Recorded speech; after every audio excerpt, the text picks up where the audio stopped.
Okay.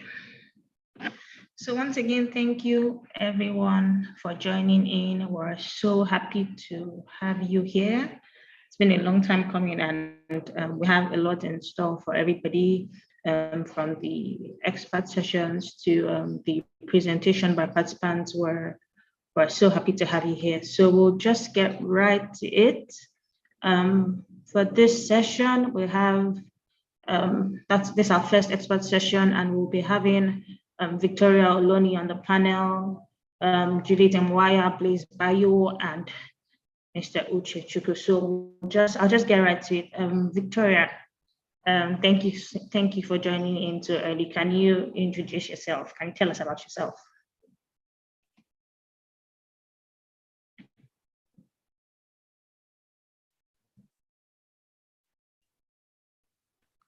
Good morning, everyone. Just ensuring everybody can hear me.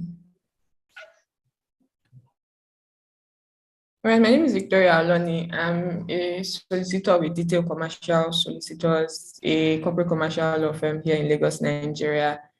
And I also have interest, and I've gained some sort of experience and expertise in data protection, privacy, cybersecurity, and how they relate to law and legal practice. So I'm excited to be here. Deceptive designs or dark patterns, I think we're not allowed to call it that anymore, is a very interesting subject matter. And I think it's something we need to continue to have conversations about because it's an evolving space, and I'm excited to be on this panel. Thank you so much, Victoria. Judith, I'll just come straight to you. Please tell us about yourself. Great. Hi, everyone. My name is Judith Mwaya. I am a policy analyst. I work for the Tony Blair Institute. My work revolves around technology and public policy. And at the intersection of that, of course, is the protection of consumers. And this is why this topic is very much of interest to me, around deceptive design and how we can protect consumers as we see more and more people, especially in the African continent, coming into the digital space. How do we make sure that it's safe and they can participate in a way that is meaningful? So that is all about me. Thank you. That's absolutely amazing. Okay, Blaise is here. Please tell us about yourself. Or would you need a few minutes to settle in?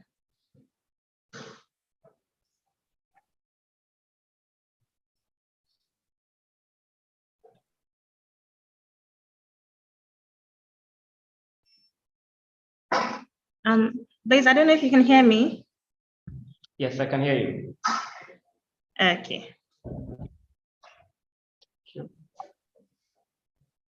So please, I was saying, I don't know if you need a few minutes to settle in, but I would like to have you introduce yourself, tell us about yourself. So the panelists, so the attendees can know you. Yeah, thank you. Hi, everybody. My name is Blaise. I'm a policy lead with the Tony Blair Institute, mainly focusing on tech policy within Africa and also the global ecosystem, and how best leaders and policymakers can leverage technology as a tool for development. And we mostly work to help leaders understand the nuances of tech policy, tech issues, and how best they can come up with policies that support the ecosystem rather than harm what we are trying to do. But before TBI, I'm also a tech founder. I'm co-founder to tech startups, one in e-commerce, the other in blockchain, Web3, and the blockchain general. And yeah, so thank you to join you all and look forward to having a fruitful discussion. Thank you very much, Blaise. Thank you so much. Uche Chukwu, I'll come right to you. Is Uche fine, by the way? Yeah, Uche is fine. Okay, thank you. So please introduce yourself, let the attendees meet you. Hi, everyone. Sorry I joined in a bit late. My name is Uche. Uche Chukwu is kind of like the strong person, and lots of people don't get that.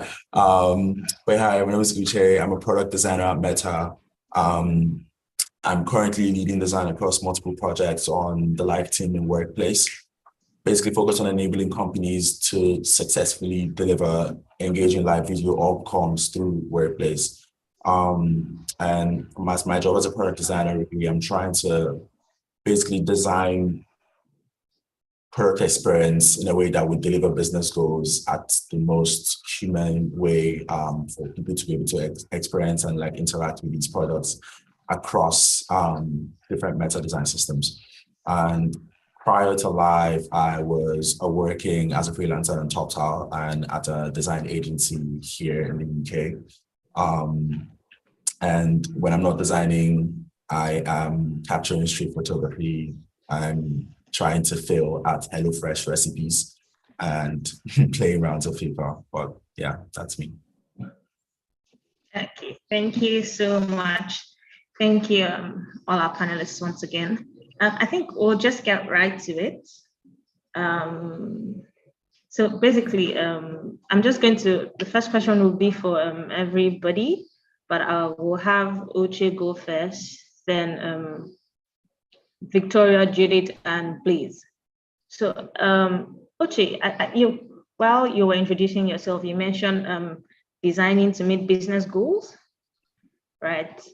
So I think my first question will be centered around, we know deceptive designs are everywhere, right? A lot of times people, consumers don't even understand it. Sometimes designers don't even know they're making those kind of designs. It might probably not be intentional upon their part, maybe for lack of knowledge, right? But I think for me, it would be, how do you think technology, right, has impacted human rights, consumer rights, in the way that we also, we want to meet business goals, but at the same time, we also need to understand taking the human right approach. So I asked, how do you think technology has affected the human rights approach to design? I think that would be my first question. That's a great question. It's a good question. I think you're right. First of all, sometimes when you're knee deep in your designs and you're trying to like ideate on these solutions, it can be very easy for you to, or like for some people to get distracted with the fact that they're trying to find the easiest ways to track metrics, or the easiest ways to meet their OKRs, or the easiest ways to meet those business goals, right? Which is the pressure in the capitalist world that we work in. We're majorly trying to provide solutions that will please our business, or like please the CEO, please your manager, or get the job done from your perspective. And we're I don't know, as an employee, you're being tracked with, okay, how am I getting certain data metrics? Or if maybe you're designing a solution that is trying to get people to sign up, you're like, okay, how many people have signed up? Or if you're trying to get people to buy, the question is how many people have bought? Like, what percentage of increase have you contributed? Like that kind of, all those kind of situations. And in companies that excel when it comes to designing with a human experience, it's really just about creating that safe space where people can step back from the pressure of OKR, the pressure of metrics, the pressure of numbers, and think about the quality and not the quantity of the work that they're producing. So quality in the sense that, in as much as I'm trying to meet goals, and as much as I'm trying to get numbers, what exactly is the experience that I am providing to people through these designs that I'm producing, or through these designs that I'm ideating? And I think that's not something that designers themselves do like very well, or like very, very vastly, because I think it's a perspective kind of thing. Like when you're very knee deep into this design, like when you're very knee deep into ideating, sometimes you need to kind of step back and look at things from a holistic point of view, or collaborate with other people that would bring you that fresh perspective to tell you, okay, I see this as something that could possibly be persuasive, or something that could possibly be manipulative in a way. And we want to step away from that trajectory. We want to step away from that way of doing things. And I think, to answer your question, it's through a lot of collaboration, with other partners on your team, through lots of collaboration with user testing, and like basically trying to understand how people perceive the products that you're designing before they go into execution, before you launch, right? So even right in the design stage, trying to get thoughts on the flows that you're designing, the experience that you're creating, really before you launch them out into the public world. Because once you launch them out, then people start to interact with that experience. So creating a checkpoint before you launch, right? Just to kind of like validate the design decisions that you're making and give yourself room to iterate and give yourself room for improvement is something that should be done in almost every company that is creating designs, literally, because like we need to have that kind of quality check in every design flow, every design process that people go through, and then make sure that, okay, this designs that we're creating is not just bringing us quantity in terms of numbers or like in terms of metric, but also quality in terms of like a good experience. So I think that's where the human interaction comes in.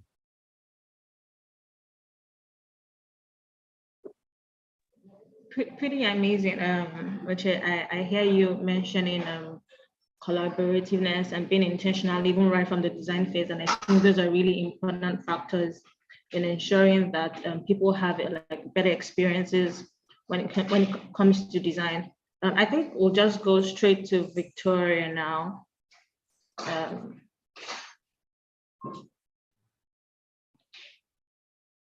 Okay, thank you. I'll first like to mention as some sort of introduction that deceptive designs predate the internet or tech or things like that. We've always had buy this product for $8.99 instead of $9, or buy one, get one free, but under there is the terms and conditions apply.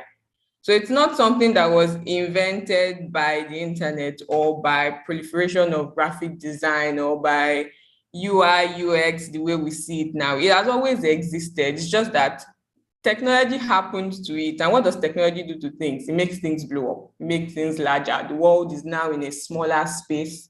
There is faster access, easier access. So that's why we are beginning to pay more attention to it, not because it's a totally new idea or new concept.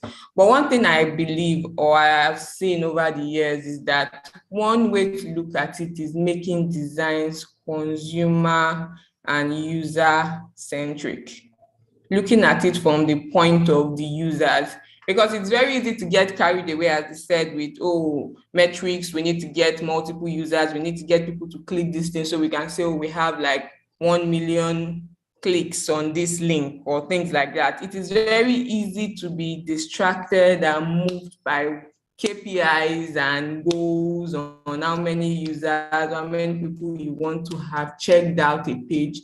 But when you take a step back and start looking at designs from the idea and from the eyes of the people using it, I think that's one way we should begin to look at designs. I'm not a designer. I don't think I've ever designed anything in my life, so I'm not sure what the experience is or how easy or difficult it is. But I understand as a user, a consumer, as a lawyer, as a researcher, that this is something we need to start taking into consideration. How do users interact with what I'm creating? How does it affect them? How does it make them feel?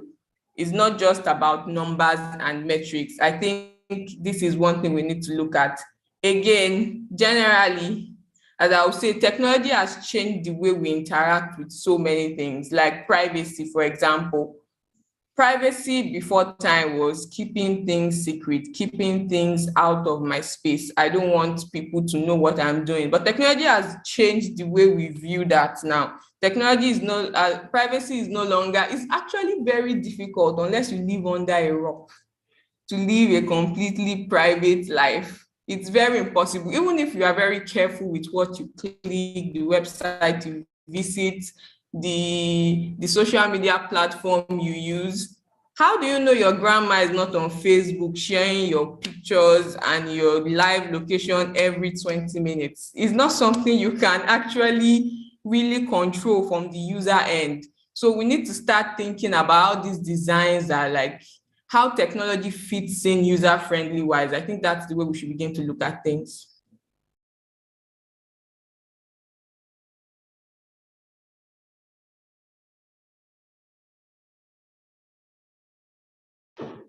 Thank you so much, Victoria. I really solid point, especially when you mentioned the fact that Deceptive Design actually even creates the internet.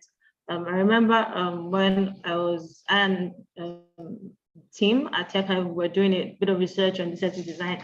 We sort of made mention of going to a store, and in front of the store they're already putting things like, oh, there's one more item left, or things around that line, or they're telling you there are only five items left when they still have like the bulk of the items in store, right? So definitely very solid point. I think we'll just come straight to you, Judith, and then please. Sure. Thank you for that question. I think from my perspective, it was really great to hear sort of Victoria's thoughts around the idea that it predates technology, and technology exacerbates it. So what I think about it, and also to sort of pick on what Uche said, designers will design, and they have their metrics and they have their reasons for why they would sort of want to in some ways incorporate these things. There are incentives to doing that as a business. There are incentives that would allow you to have better access to customers and things like that. So I think for me, what I would look at and what I would think is more important is to find what ways can we incentivize designers to design in a way that protects consumers. So it's an issue of misaligned incentives, right? So if we are able to create incentives around that, or create mechanism or guardrails around that as a designer, you are disincentivized to create patterns that will mislead consumers, right? So we have, for example, a good example of this, I think we have had challenges around, for example, privacy or data protection across the world.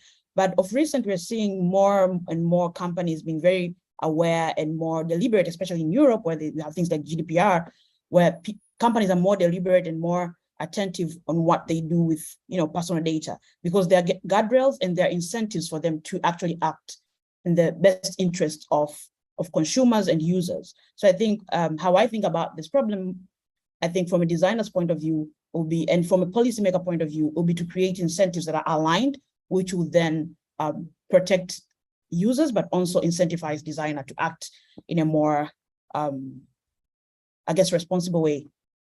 So that will be my thought on that.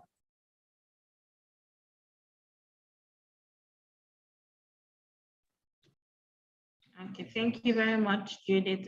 Please, we'll come right to you. Yeah, thank you. So I would say technology has, in a way, brought about, concerns with consumer protection, because it takes no longer a company or a national perspective, but it is now usually a cross-border issue. And that is where it becomes more complex. And presents challenges for users. So we are all using digital solutions that transcend our national borders. So if you're using Facebook, Twitter, or I'm in Ghana and I'm signed on to using companies based in Nigeria, Tanzania, Zambia, there are implications in terms of how my data is collected, how it is used, and how I can seek redress if there are challenges. So yes, the expansive nature of technology has maybe exacerbated or worsened the challenge for governments, and it is also now becoming how best can designers design to meet the contextual needs of people in different borders. So if you're based in Ghana, for instance, maybe as a designer, what the laws say may be different from what they are in other countries. And so as a designer, it becomes a complex issue, and how to meet all these requirements. But that it is rightly so, because you are collecting or gathering data of sensitive nature that belong to citizens across the globe. And if user rights are violated, how do they seek redress, right? Back in the day when probably we had every company was required to register within the national borders to sell like produce. For instance, as Victoria said, if you were selling something, you need to import and you need to have a local presence in that country to sell those goods. So if I took a product that was badly labeled, I could probably sue the company within my country. Today, if my rights are violated, or I paid for something that I wasn't supposed to for a company that is located elsewhere, let's say in the Philippines, how do I seek redress? And these are questions that technology has brought to you to make deceptive design even more complex for national governments. But on the other side, also feel there is an opportunity using technology to seek redress in ways that are not official, but usually helps you to get results. And we're talking of the tools of Twitter and Facebook, and these days TikTok. So if I use a service, a company, or an organization that I'm not happy, sometimes you go online, you make, sorry to say, noise about it, and then there are cases where you get the attention that you deserve. So whilst governments are late, which is also very common in coming up or catching up in these things, maybe technology again presents kind of a way for peer-to-peer regulation and for social moderation of these things, whilst we wait for governments to come up with regulations and how we can seek redress in some of these things. So I would say yes, technology has made it complex, but in its own right, we are being offered informal ways to seek redress. And in some of these cases, they actually take the companies down. Like there are cases where these things are brought to social media and the companies, organizations are forced to kind of make changes to their product design or alter how certain things are done and on their app. So yes, there are the challenges, but let's maybe also make use of the current tools that exist within our jurisdictions or within our power to seek redress, whilst we use forums like this to get policymakers to understand what the nuances are and how best to address them at the national level, but also across border. Thank you so much, Blaze. Thank you very much. I think everything that you guys have said will just bring me to my next question. Like I said earlier, I felt not enough people really understand or can recognize deceptive designs, right? But with this in mind, I think my question would be how big of an issue do you think it is? And I think I'll just come right to Victoria on this one, right? How big of an issue do you think deceptive design is? Because people don't, there's this thing about not knowing there's a problem and not being bothered about it. It's when you know there's a problem, you can even be bothered about it. So how big of an issue do you think it is, taking into consideration the fact that a lot of consumers don't even know that this deceptive design exists? A lot of regulators, especially maybe in some parts of Africa, are not yet drawn or have not paid enough attention in this regard. So how big of an issue do you think it is? Thank you very much for that question. So when I got the invite to speak on this panel, I was speaking with some interns at the office about the topic. And when I mentioned it, they were like, I'm not really aware. I don't know what it is. Then I gave one example of what it looked like. And then they started generating examples by themselves. So people see these things every day, but they are not, they don't tie them together because they show up in some of the most diverse ways that you are not even sure they are related. For example, if you subscribe to a service and it's almost impossible for you to unsubscribe back without drawing a very difficult math equation, that's a kind of deceptive design. But there's another kind where e-commerce sites throw things in your cart that you didn't pick and you only see them at checkout. And you see how distinct these things are. You might not be able to draw the line that, okay, all these things are deceptive designs. So it's not like people don't see these things and be like, why? But people are not aware that, okay, there's a name for this concept and there's an underlying reason why all these things happen and why they are inserted in websites. It could be that you are forced to give your email before you can access a service. It could be that you are forced to click on a certain button because it is bigger, or the other button is just hidden somewhere. It can be that you see on a website that says, oh, you want to book a flight and they're like, oh, only 2 seats remaining. And then you're like, oh my God, I need to get to this place. And you book at that price. And then you come back 2 weeks later, only 2 seats remaining. I've experienced this. I wasn't told. I wanted to book a flight to Abuja and it happened to me and I was like, no, why? Or you see, you are the 10,000th person to download this app. Click to collect your gift. Things like that. Or you are missing out on something, or if you want to withdraw from a fintech app or something, instead of just let you withdraw your money, they will still shame you. or something like I hate saving, or I want to be broke forever. Things like that. They are all deceptive designs that are inserted in websites and apps, and we get to interact with them every day, but it's not something people tie together. But going to your question on how big of a problem is this thing, people like to overestimate their self-will and their power to make choices. People are easier to manipulate than they think they are. We are not as strong-willed or as independent, and we don't make so many independent choices. The slightest nudges can make us make decisions. So we should be concerned about that pattern, because it influences our decision-making power. We might think, oh, no way, small thing like this. But if you begin to recount the number of things you've done, things you've clicked on because of a little nudge from a website, you begin to rethink this. Two, privacy. For example, when you are forced to give personal data, it might be your email address, it might be your number to access a service or to do something, or you click on a button that says this but does something else entirely. Your data is being processed, and at that point in time, you're not even thinking about processing data. I just need to access this article immediately to be able to advise a client. I don't care what happens on the back end. But this thing influences consumer and user behavior. So this is why it's a big deal. It's not just personalization or customization of a website. It boils down to one thing: consumer manipulation. And this is one of the biggest issues with dark patterns. I will admit that personalization and customization is not always bad, but once it leads to manipulation and making consumers do things they would not ordinarily do if they understood the import of what they were clicking, then it's an issue.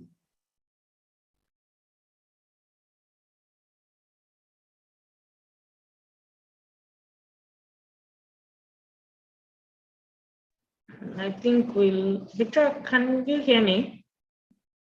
Yes, Okay. I can. Okay, thank you very much. Great point. I think I really took the point where you said that people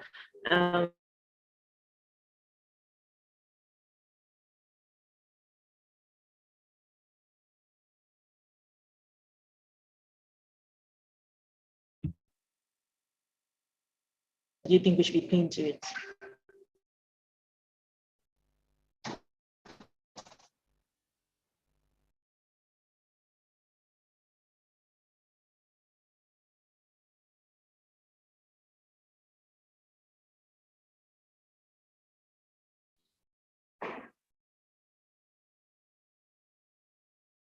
Hi, Liz. Can you hear me? No, can you repeat that again? Okay, yes. So I said I'll just come right to you on the same question. How big do you think the issue is? Do you think we're paying enough attention?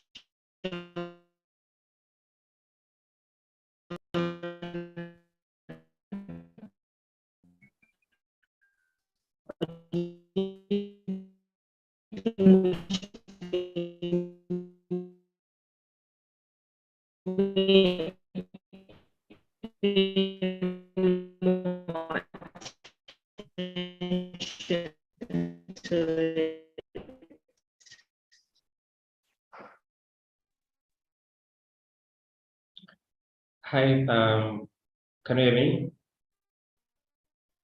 Yes, we can, please. Okay, yeah. So I think is Hi, Liz. Can you hear me? yes, I can hear you now. I think probably network.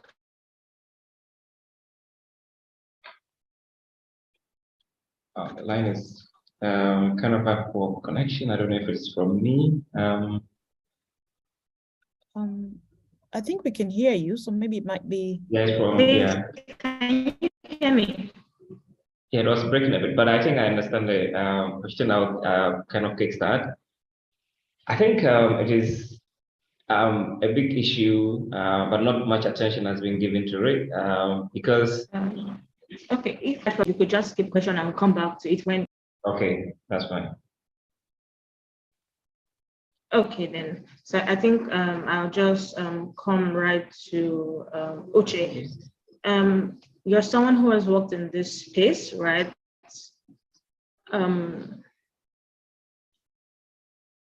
You're someone who has worked in this space for quite a while now, right? I don't know how much interaction designers or people in your field get to have with regulators and other stakeholders, right? But I think my question will be is, how do you think regulators can help you, but at the same time also not disregarding the rights of disregarding the rights of consumers, right? I know like regulators are always very careful with not wanting to under-regulate and not wanting to over-regulate, right? So for you as a designer, how do you think, where do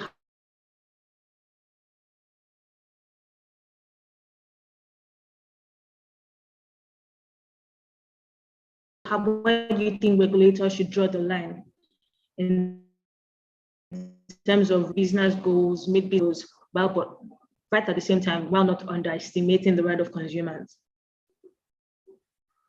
That's a good question.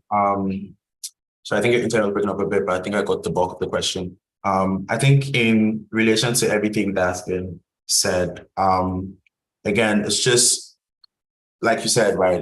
We're trying to not infringe on the rights of consumers, but we also don't want to box creativity in a way.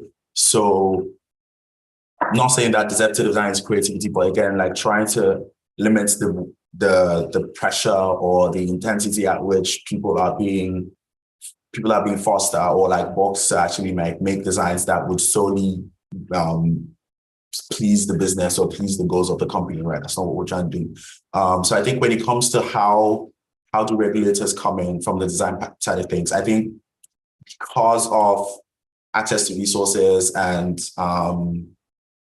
when you're comparing like big companies versus like smaller startups, I think a lot of these things are much more widely happening in smaller startups because most of these startups that I've seen or most of these like smaller companies might not be having resources to maybe collaborate or like bring in these regulators or bringing people who would actually like review the designs for them. I know bigger companies have a step in their design process where when designs are, almost ready for execution, they go through a privacy and a legal review, which is where like regulators and people come in and actually like look at the designs that have been created and like have conversations around them, review flows, and actually call out places in that flow that they think is a point to go and reiterate on. And I feel like this doesn't always happen in all the companies. This really should be a must-have for every tech company or for every company that has experiences that are on the web or experiences that are on the internet or experiences that have designs that could be manipulative or persuasive. But it's not widely known. Not a lot of people do this. So I think having that point, like just recommending that like more designers across their fields have that point in their companies where they collaborate with regulators to actually review their designs. I think in the design field, there's a lot of talk about like a design process, and there's a lot of talk about what designers need to be doing, but like it's mostly focused on how are you creating these designs, or how are you ideating, how are you executing, how are you partnering with engineers, yada, yada, yada. But there's not a lot of talk about the reality of this process and like what you actually need to be doing to keep yourself in check and to keep the ideas that you're coming up with in check. So would definitely be recommending that more companies partner with like regulators within the design process itself, and not necessarily something that, or not just like a consultancy where like you've launched or like made this product and then people are coming to give comments, but really in the design process itself, like having that end-to-end flow, end-to-end collaboration where regulators are actually reviewing the designs that you're creating and helping you call out certain points where you should go and reiterate. Because I really think it's a thing of perspective. It's a thing of viewpoints, right? Especially because designers are really that bridge in between. Like lots of people would think that designers are the ones like calling the shots, but really isn't. Like I think designers are like more of like the referees in between the business needs and the user needs. So it's like you're just that person that people are pulling from both sides, and you're the one that sort of has to like make decisions that would feel like a balanced scale between both sides of the scale. So I think collaborating with regulators in the design process itself, to have people that would review these things and like come at it from like a new perspective and call out these like moments of iterations. So in that way, it wouldn't be that we're infringing on the entire process itself, but really just that particular small feature that you've added there that you think would drive iterations. For example, some of the examples that Victoria pointed out, for example, in websites, right? When like it wouldn't be people asking you to reiterate the entire website. It would just be somebody calling out that small button that you've made or that small content change that you've used, right? These are really small things that could really be overlooked from a designer's perspective because you're looking at things from a holistic view. But when someone else comes in and they can notice the small details, they can notice the fine prints, they can notice the content changes, and people can help you call that out, and you can reiterate on that before you actually go to market.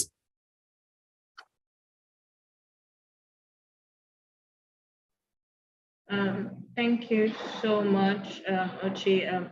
Pretty solid points again. I think I caught the part where you mentioned a sort of consultation with regulators and other stakeholders, a sort of like stage where there's like an, so to speak, maybe a design impact assessment test or something around that line to ensure that the designs are not infringing on consumers' rights. So pretty solid point. I think I'll come to Judith with that same question. Great. I think one important thing that other speakers want to mention is the fact that most of us actually don't know that we are subject to this sort of deceptive design. I think most of us have sort of fallen prey to this problem, myself included.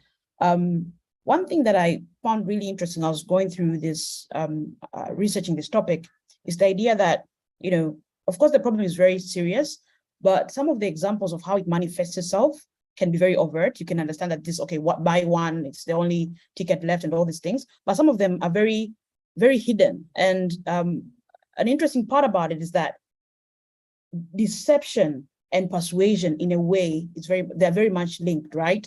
And one of it is just marketing, right? I'm just trying to get you to buy my product. And the other one is actually wrong. You are infringing on my rights, or my freedom to choose, my freedom of choice. And I think being able to clearly have policies or regulations that separate the two can be very challenging and very difficult. And that adds on to the problem and how, in a way, we can try and solve it, because it's very hard to distinguish the two, right? Or to find ways to practically address what is deception and what is just marketing. I'm trying to get more customers on my website. And I think that adds to the challenge. And as we go deeper into this topic, it's important for regulators, as mentioned by Uche, that regulators are actually capable to understand how do you then create laws that at the same time promote and allow companies to promote their products, but at the same time protect consumers. I think that's the problem. And we're seeing that mostly in sort of developing countries where you don't have the capacity, even in our authorities, to actually even sort of do the basic understanding of what deceptive design is and what sort of capabilities you need to actually address it, right? So I think that for me adds to the issue and adds to the problem, and sort of creates a challenge on how we address it, because it's very tricky to really nail it down and say this is deceptive design fully and this is persuasion. So I think that for me is something that we need to pay more attention on. Thank you.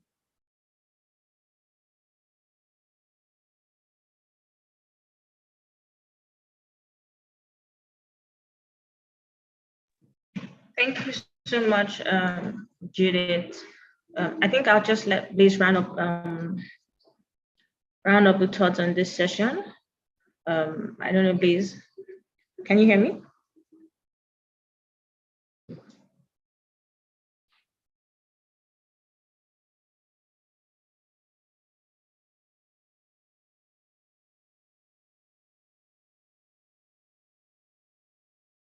Blaze, I think you're on mute. I think so. I wanted to say sorry. Deceptive, yeah, thank you for that. Deceptive design is kind of a major issue, just that most of the infringements are not being reported. But as we strive for tech adoption, especially in the African context, this is something that we need to address if we want to get the user population to follow through with the tech revolution. This is because most of the users within our context also have low digital literacy rates. And so if they are, harmed in one way or the other, they'll see the bigger picture and view tech or innovation as a bad thing. Take, for instance, cryptocurrency. There are just one or two, stories that usually harm the ecosystem, individuals, but then it's spreads wilder than the good side of it. And so people kind of stay away from it. And that is why it is important that, we address the issue of deceptive design from the policy, but also from the implementation side. Uche has touched so much on the implementation side. And I agree with most of the things, is all the things I would say that he pointed out. But we need the two to go hand in hand. And also, first of all, just creating a mechanism for people to be able to report some of these things is very important. You only solve what you know, right? If we don't know what the problems are, we cannot address it. So I would say problem is pervasive. The approaches would be, let us create a medium for people to easily report them. But also, maybe we should think of setting up a compliance mechanism, just as we have for the fintech business. It took some time, but then we have certifications like the PCI compliance. So what if we get to the stage where we're like, this app or this application is XYZ design compliant, which means that the startup must have followed some guidelines that are predefined, so that they may not have to spend money on hiring legal services, or it is very expensive. I have engaged lawyers in the past, and as a startup, you mostly don't have the resources to do that, engage them over a longer period. And the way apps also work is you iterate most of the time. So, based on user feedback or based on your own observation, you may need to change the design in one way or the other. And if you constantly seek to approve or to get legal services, that may also, become a cost overhead. So the best maybe approach which to complement others would be, let us set up a compliance regime that is standardized and recognized by like the ecosystem. And then if I am designing my app, let's say I try to follow that compliance regime, and I would say the app is this maybe standard certified. We have that in the construction industry. Now it is in fintech subsector.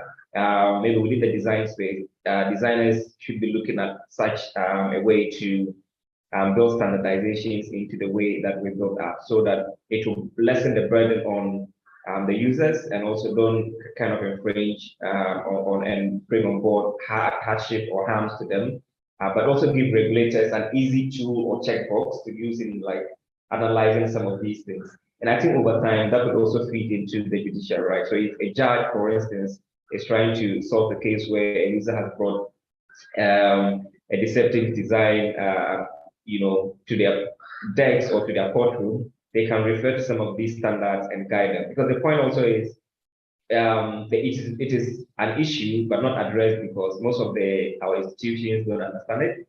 So if today I walk to one of the organizations to say, I was forced to opt into an email, to be honest, I'm sure the guys at the Ghana Data Commission will look at me with like an open eye saying, what are you talking about? Probably, but we need to get them to understand some of these things to know that there are repercussions for this, and that my data is being collected either by a company elsewhere, or the company is using my data for third-party marketing, right? So because it is just like very pervasive, and I keep saying it because of late, I kind of get, for instance, even in Ghana, I get calls from different people who are selling services to me, and I asked, how do you get my number? One said, yeah, in their system, I was a referral. I asked who referred me, there was no answer. So these are the ways that your personal data or information is being sold, and it's a form of deceptive design. For all you know, I attended a program and I was asked to give my number for some, maybe KYC for that event, but then I was deceived. This may not even a tech system. Going back to Victoria's point, this is even outside of tech. Probably I just gave my number, filled the form, wrote my number there, and then it's being, given to third-party organizations or individuals who call me and sell other services to me.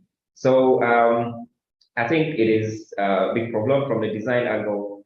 let us get designers up to speed with it. From the policy angle, let us come up with a standardization to tackle some of these things. I went back to the design process. It is, I think, the incentive there for design. Most designers, I would say, Uchi, correct me if I'm wrong, most of them usually understand some of these things. And these deceptive design principles are actually put into ease customer acquisition and also increase revenue cash flows into the business.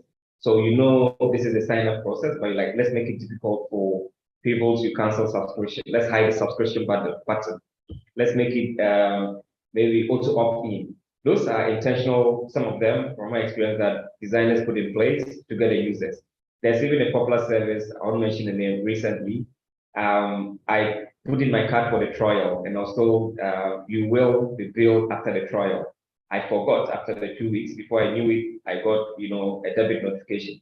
What if the design was, you will be like taking off the trial plan if you don't come to like click this button to subscribe? They should give me that option, because you don't auto bill me because I failed to cancel the subscription after the trial, but rather bill me, but rather you should give me the freedom, or rather take me off that benefit because I failed to subscribe. If I need it, then I come back and you tell me, you know what, you enjoyed or exhausted your free period, now you have to pay. These are the design principles that need to be, embedded into app design processes to make them protect the consumer. But I was challenged to say that most of them are intentional and they're being done to maximize revenues and the company's bottom line, but not to protect the users. And I have done it in the past, and I believe apps are still doing it.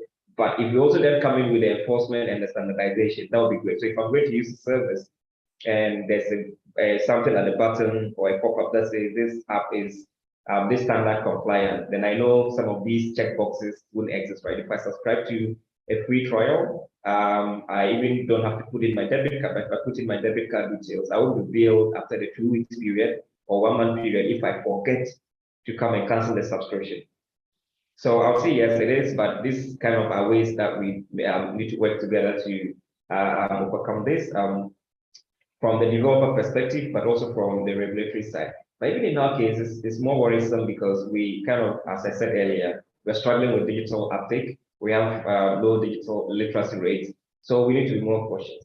And again, we are dealing with big tech companies. So most of the tech drivers of tech innovation in our ecosystem are also big companies. You have the telcos with all the mobile money services who have some power. And so it is going to get tricky in how they design their app processes, even with simple applications like USSD. Even with me, with my supposedly sophistication in app, I've subscribed to some ringtone services that I didn't know.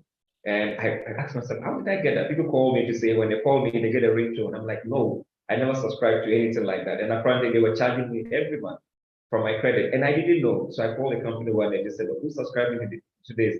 They said, oh, we told you to do it. I said, no, I never did this. Take me off. So these are some of the ways that, even the big tech companies how many users taking advantage of their services. Even the simpler services can really become more complex. I was surprised that the USSD process got me into this. So it also has to also do with coming up with some of these standardization, so that if the company goes wrong, I can go and charge them to say, you said you are compliant with this, but this and this happened on your app, and I suffered this harm, then I can seek redress. Thank you so much, Blaze. Pretty solid points. I think I even want to tie down what you said about the compliance aspect and there being a guideline to what exactly we're trying to do with this hackathon, right? Because one of the aims of this event was having people come together to sort of create a policy that people on the design end can take to benchmark what they're doing. Regulators can also adopt. So basically, the famous phrase where there is no law, then the law cannot be broken, right? So where there's really no guideline to sort of assist people on the design end, there's really nothing to make them accountable to say, oh, you have to be right respecting, or you have to do the right thing in terms of consumer rights. So I think pretty solid points. Thank you so much. I think we'll just go straight to the next question. I think this question I would come straight to Judith and then Victoria. As technology keeps on growing, there's like an increased tendency for it to be less right, respect, and rights. More innovative ways will come up. Also, innovative ways in terms of helping people be more digitally aware, helping people to get the best of technology, but also innovative in terms of abuse, infringing on rights, right? There's always the good parts to technology, there's always the disadvantage to it, right? So in as much as technology increases, I would like to say, who do you think should be responsible for things like this? While Uche was talking, he made mention of the fact that designers are really sort of like the middleman between what the business guys want, what the top guys want, and also trying to meet what the consumers need, right? So who do you think should really be responsible in terms of ensuring that, oh, this doesn't go wrong, or this is achieved, people's rights are respected, but also we keep promoting and trying to make the best out of technology? So Judith, I'll come right to you. Great, thank you. I think from my perspective, how I see it, I mean, it's easy to say we should have a regulator, we should have the commissions and all these guys who are very much needed. But at the end of the day, if you look at many things that we do face, many challenges, including this, it needs sort of a participatory approach to it. So you cannot only say, we have a regulator here that's going to do everything, or, companies are held in a higher standard and they should uphold this standard. But also us as users need to also understand this sort of like the awareness around this is a problem, and we are able to push and advocate for better treatment and better participation in these platforms, or better participation in how companies engage us. So that's one thing that I really would want to emphasize. I think the easier thing would be to say you should have an authority, which is great, but also I think as users we also have a responsibility to understand some of these things, to raise awareness on some of these things. And of course, as I said, it's a participatory approach. So for me as a user to understand this is a problem, we need civil society, we need NGOs, we need companies that are actually working in this space to tell me this is a problem, right? For most people, again, they wouldn't know this is a problem. As the example Victoria said with the interns in our office, they didn't know it was a problem until she explained that this is actually a problem. So in a way, it's a participatory approach, it's a very inclusive approach, or what others call big tent approach, where everyone needs to play their part. So you have the regulators that needs to enforce, but you also have users, and you have civil society that needs to push companies and advocate for people to be able to enjoy the rights and the benefits that come with being digitally connected and having their rights respected in these platforms. Thank you. Thank you so much, Victoria. Pretty solid point when you said it needs to be the responsibility of everybody. One thing we've been trying to do at the Hub is sort of do like an awareness creation. So we have a Deceptive Design Tuesday awareness creation on social media. So our Deceptive Design Tuesdays are sort of like an avenue for us to push a sort of every week we sort of push an example of deceptive design, and we always see traction for me. People say, oh yeah, this has happened to me, oh yeah, this happened to me, right? So it boils down to awareness creation on the part of users, but also regulators who are ready to be forward thinking to ensure that consumer rights are protected. And I think it also brings me back to what Victoria was saying about being able to tie these things, so people know that, oh, this company probably isn't really the best in terms of consumer protection, and these people are sort of infringing on my rights, but they can't tie it down to, oh, all these things are connected in the fact that they are termed as one thing, and they're just even if I see it in multiple ways, they're just a variegation of one thing, deceptive designs. So I think this will bring me to Victoria, and the same question: who do you think, as technology keeps growing, there's really a tendency for it to be right infringing? So who do you think should be held responsible? How do you think we can navigate this phase, or how do we think we can navigate technology in terms of doing the right thing, taking advantage of the good side, but as well not letting disadvantages outweigh the good side? So yeah. Thank you Thank you very much. So I've always had an opinion that in an ideal world, users and consumers and customers in an ideal world, users, consumers, customers should not be responsible for their rights being protected. But unfortunately, we do not live in an ideal world. That's why we need to have all hands on deck. And that's where I agree with Judith. However, there is a limit to what knowing can do with users and consumers. So the bulk of the responsibility should not rest on users. I understand that everybody has a role to play. You should not just sit and fold your hand and expect the government and civil society and organizations to do everything for you while you are not even aware of the simplest things. Because some of these problems can be solved by maybe blocking pop-ups on your browser, or installing toolboxes and things of that nature on your browser and on your apps, rejecting permissions here and there. Some of these issues can be solved with some actions like that, but there are larger institutional issues where we need regulators to step in. But some of the issues we will now face with regulation is that there is issue with expertise. We are aware of the fact that the best and brightest minds and the people who do the work do not really go into the regulatory space, and that's something regulators need to look at. If they cannot get the manpower in-house, there should be more engagement with everybody within the space, because it is like something that everyone should be involved in, all hands on deck. The organizations, the civil societies, users to a certain extent should be involved in these policies. Also, we should look at, when we talk about regulators, we now ask the question, when it comes to dark patterns, what regulator?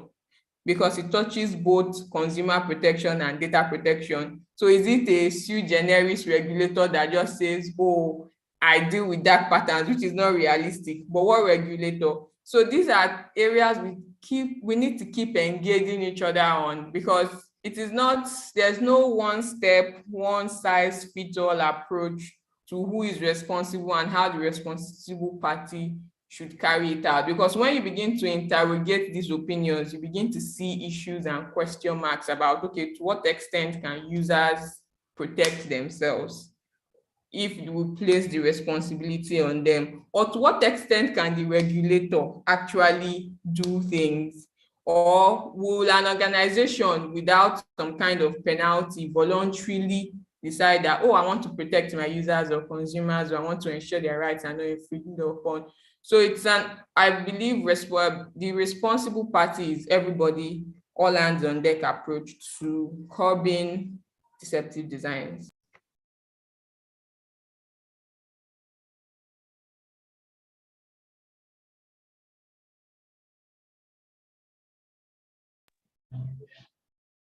Thank you so much, Victoria.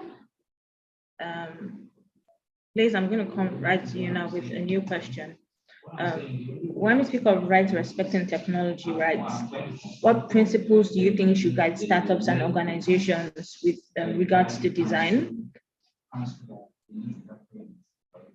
Yeah. Right. So if I understand, you're asking like what principles should startups look for in the design of their app, right? Yeah. Yes. Okay, so, yes. As it stands, I would first of all I'd say that app developers are meant to make it easy for users to go through their apps. Even if not to protect their rights, it's an easy way to get more users on board, unless you started a company with a criminal mind. So first would be go for minimalistic design, especially for the designers.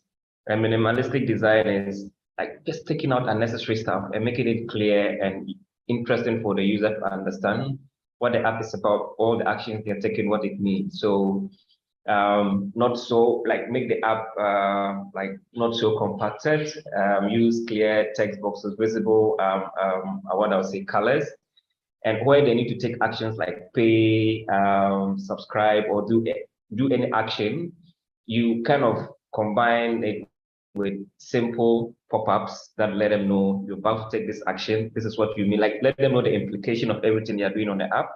If they want to cancel, this is where they can find it. But first of all, let us aim for very simple, minimal designs that make it easy for anybody to use the app, but understand where to get issue problem solved. For an example is you go to some apps, like where to even find how to stop, let's say, certain actions. You need to go click like up to 20, buttons, links before you find it. Some of these are like problems that, users face on the app. Also, just having a simple, maybe search button that makes it easy for users to find some of these things and stop them, are also very helpful. Then will be, I think, also looking at, I don't want to go with A/B testing because sometimes, but A/B testing is a way that you can also use sometimes to, identify some of these things. So you test with different user groups to see where the complexities are. So if you realize that this particular design is not having so much adoption,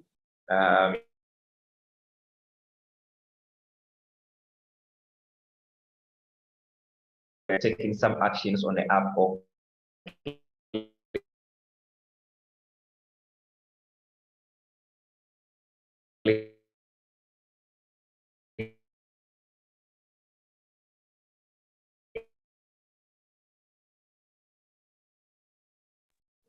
non-auto renewal first, like anything that is auto, avoid that and let the user have the option to take the action where it is not suitable for them. So don't auto subscribe users, don't auto build them, but give them the option rather to take those actions if they find your app to be much more valuable. And another principle I would go for is, go with the customer first, or do co-designing with some of the people that you have within the ecosystem. So for instance, if you are building an app and other users have done it, just particularly learn from them, understand what has gone wrong with maybe previous designs, and you can also be able to embed or take some of the feedback in whatever that users are doing. In terms of the regulatory side as well, I would say some of the principles we need is don't shut down, but engage to make it better. So as a regulator, from a regulatory point, deceptive designs will come. Some of them, the designers may not know, or the app builders may not know. So regulators should go for first engage before you disengage with the app designers. So you let them know, engage with them, these are the issues. And if they want to seek, if they still continue to perpetrate that, then there's a way to kind of mete out the punishments to them. And for the app designers, again, let's just have like maybe we should begin to have complaint, maybe forms or things on the app that asks users to submit anything they find not pleasant about the app, or anything that they want to do away with, and then that could also work. But amongst the industry, the principle I also always adhere to is peer-to-peer regulation, or peer-to-peer co-design. So if app designers need to also begin to call out each other for some of these things, and making it easy for us to fish out the bad nuts and come up with some of these standards. I want to throw in this angle, but I don't know how, but that would also be relevant. Most apps need partnerships to grow, most designers, except the big companies, but our startups begin to grow, and we need to build that culture. So for investors and for big partnerships, they could also begin to demand some of these as a principle that deceptive compliance first before you can be able to access some benefits within the ecosystem. But yeah, I'll say these are my top ones. But first, just like go for simple designs, minimalistic, make it easy for users to address or seek redress. And for regulators, you need to engage first as a first principle. And then before you disengage with some of these users with whatever punishments that you want to mete out for those who constantly violate the deceptive design principles or rules.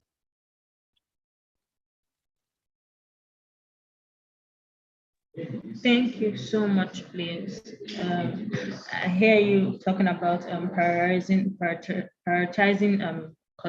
consumer rights, prioritizing your consumers rather than business goals, and that would really be a hard task for a lot of people, because on the business end, I think if I were a businessman, my first goal would be to make money, make profit. I won't. My first approach wouldn't be protecting consumer rights. And I think that's important. That's what's important for regulators to be able to come in and then engage. So pretty solid points. And then where you also talk about minimalist designs, pretty solid points. Thank you very much, please. I think I'll just come right to you, Judith, on the same question. Great. Could you, sorry, rephrase the question again, if you don't mind? Sorry. Okay, so I was talking about, sorry, a moment. Okay, yes. So I was talking about what principles do you think should guide, in terms of right respecting technology, what principles do you think can guide regulators, but also guide designers and product owners, product managers in terms of ensuring that designs are right respecting? I think Blaise gave a very detailed breakdown of what that looks like. So I will go sort of like overarching perspective on it. I think behind every design, behind every solution, I think one thing that we should all have in mind is do no harm. I think that's the basis of where any sort of design should come from, like do no harm.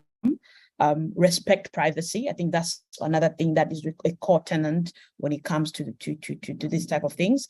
And I think for me, the last thing would be respect or respect people's freedom of choice. I think one thing that deceptive design does is it takes away choice from you in a very manipulative way.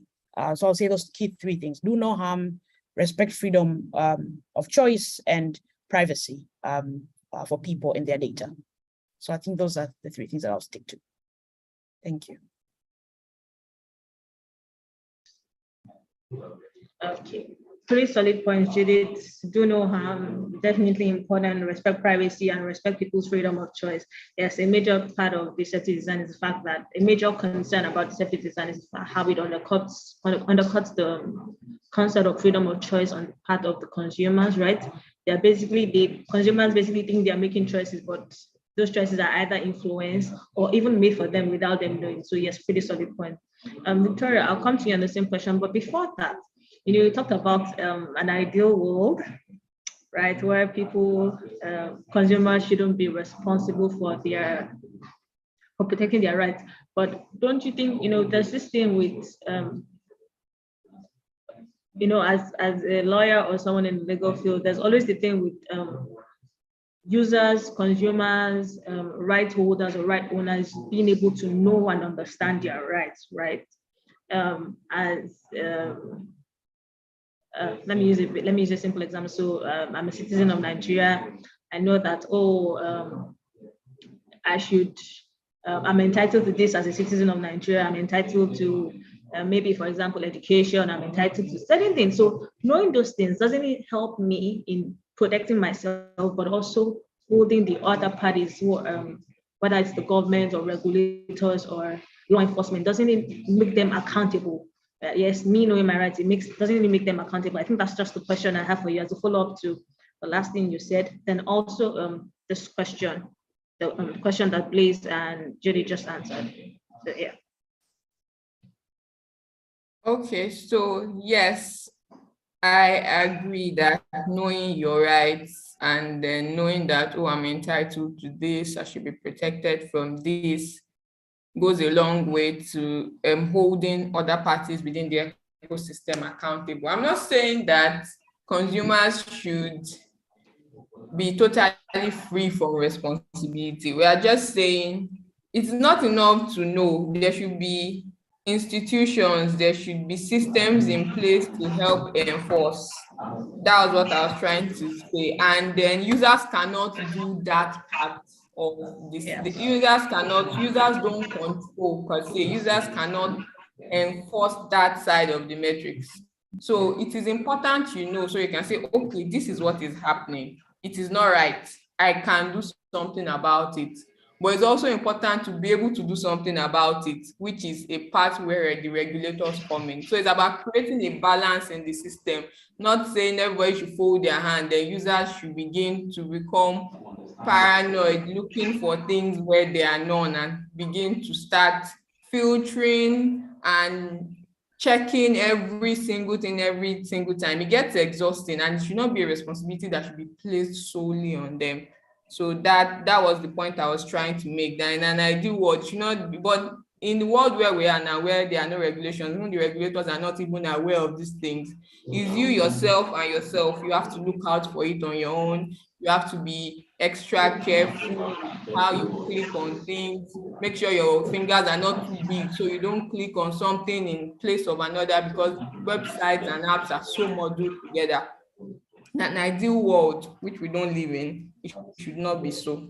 So that was what I was Thank you very trying. much, Victoria. Thank you so much, Victoria. I love the fact that I keep saying in an ideal world which we don't live in, right? We all hope we do. But yes, I'm coming to you on the same question. What in terms of right respecting technology, what principles do you think should guide regulators, designers in terms of ensuring that their designs and customer or consumer experience is right respecting? Okay, so I think I mentioned this at the beginning and in my introduction. Hello, can you? Yeah, we can hear you. Now you're muted. Can you hear me? Yes, we can. Please go ahead. Okay, I actually cannot hear anybody. I can.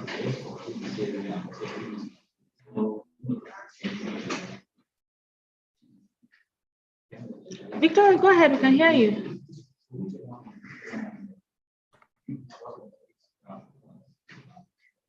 Okay, can you hear me now? I think I Yes, just we heard can. someone speak. Okay. Now I can hear you. Sorry, I had connection issues. So as I said at my introductory part, my first response to your question, that it's important that designs are consumer friendly and right centered. So people have said a lot of things. I just have a little to add. I'm not even sure it's something new. That whenever designs, marketing, and are in conflict with rights, rights should take priority. And I think that's the perspective we should begin to look at designs from. If your profit margin, your designs, your marketing system conflicts with human rights, conflict with privacy, conflict with consumer rights, rights should take priority. But I also want to mention that one does not have to go for the other. They should be able to work hand in hand. But the bottom line is rights should always take priority and design should be consumer centric.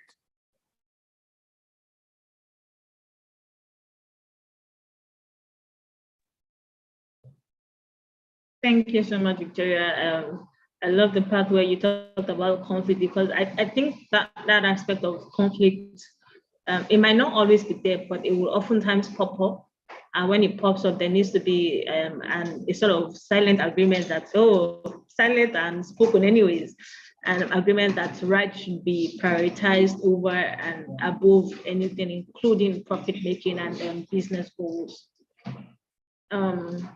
I think this brings me to we'll be wrapping up the panel shortly. For attendees, thank you so much for staying till this time. If you have any questions or contributions, please feel free to drop it in the chat box. Feel free to also send in your questions so that our panelists can answer them before they go. Thank you. So I think this brings me to my second to the last question. Sorry, a moment.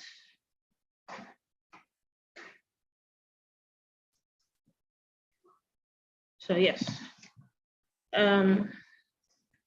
So a larger part of this conversation has been around sort of compliance, a sort of multi-stakeholder approach with different stakeholders coming into play, and that's what we've tried to achieve with this hackathon. We've tried to have like equal representation from regulators, from designers, from product owners, product managers, from consumers also, because a larger part of participants who were participating in the hackathon, we had people from various fields, including people who were just, normal consumers and wanted to be able to be a part of the regulatory development or policy development process, that because it affected them also.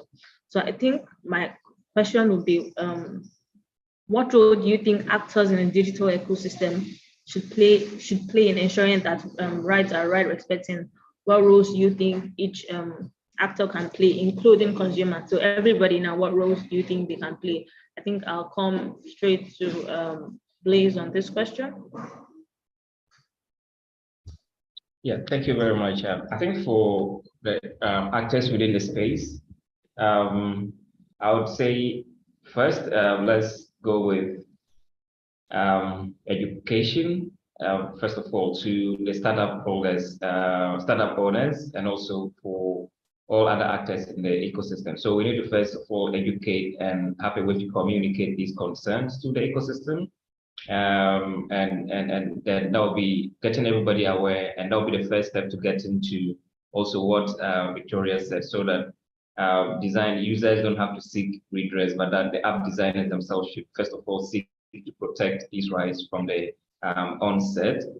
Then also where still there are violations, then back to Judy's point, then the consumers also know that these are the avenues available, and this is how I can seek redress.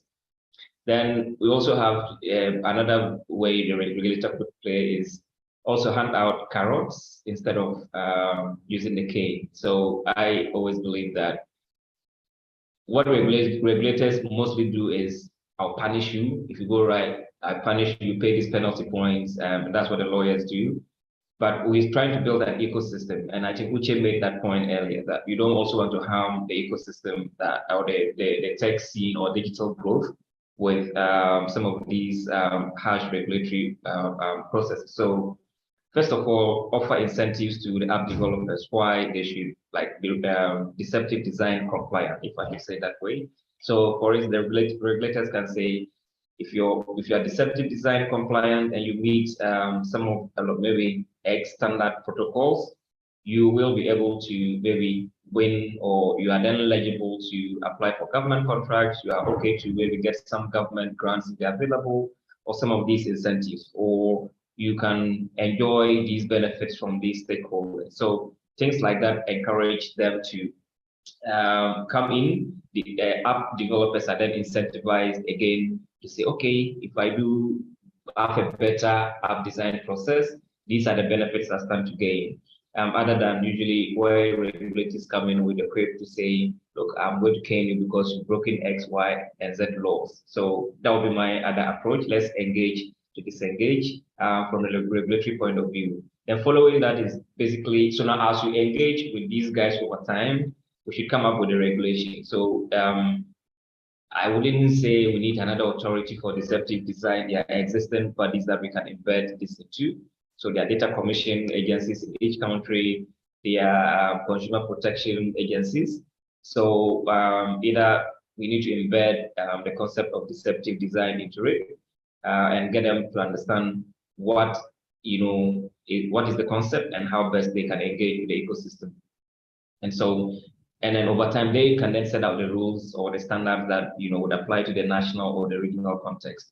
Maybe a desk would be possible. Maybe sometimes you just need to create a desk within some of these organizations that deal with deceptive design, or you add it to the remit of an existing organization within those institutes. But yes, we also need standards over time from the national level that feed into, if it's the regional perspective and the global perspective.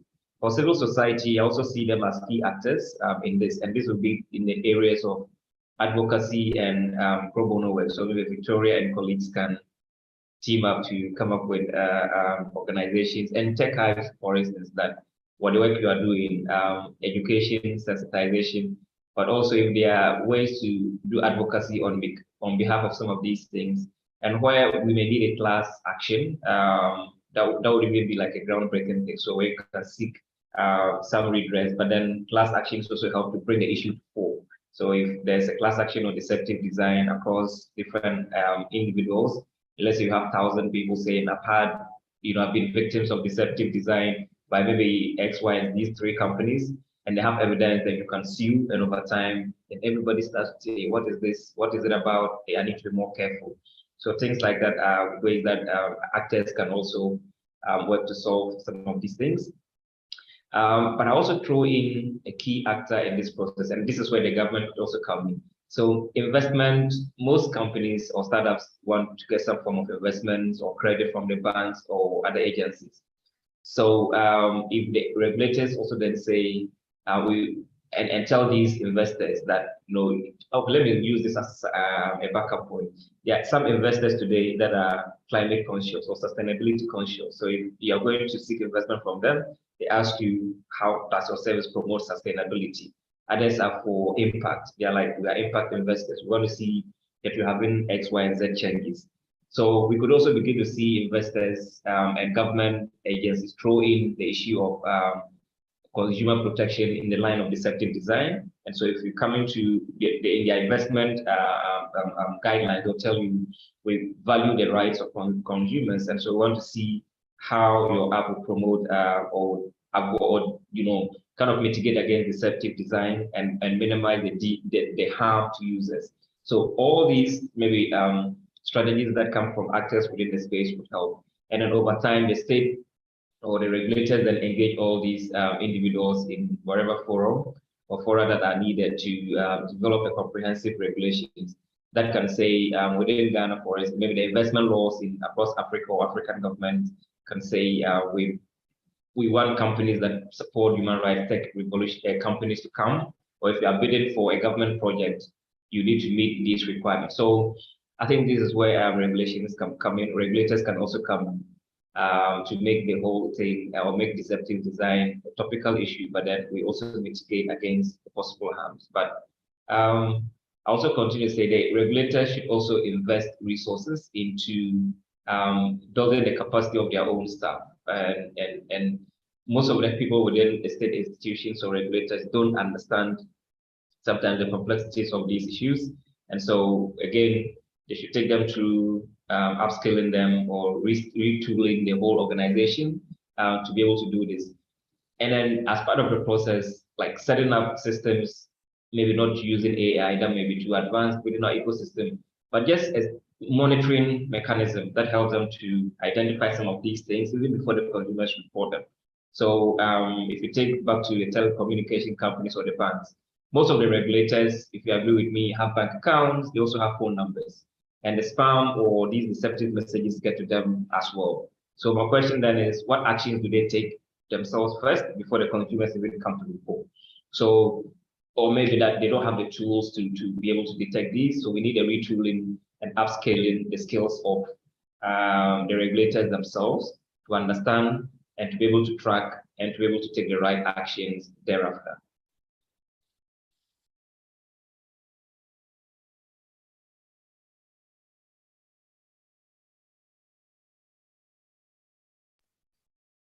Thank you so much, please.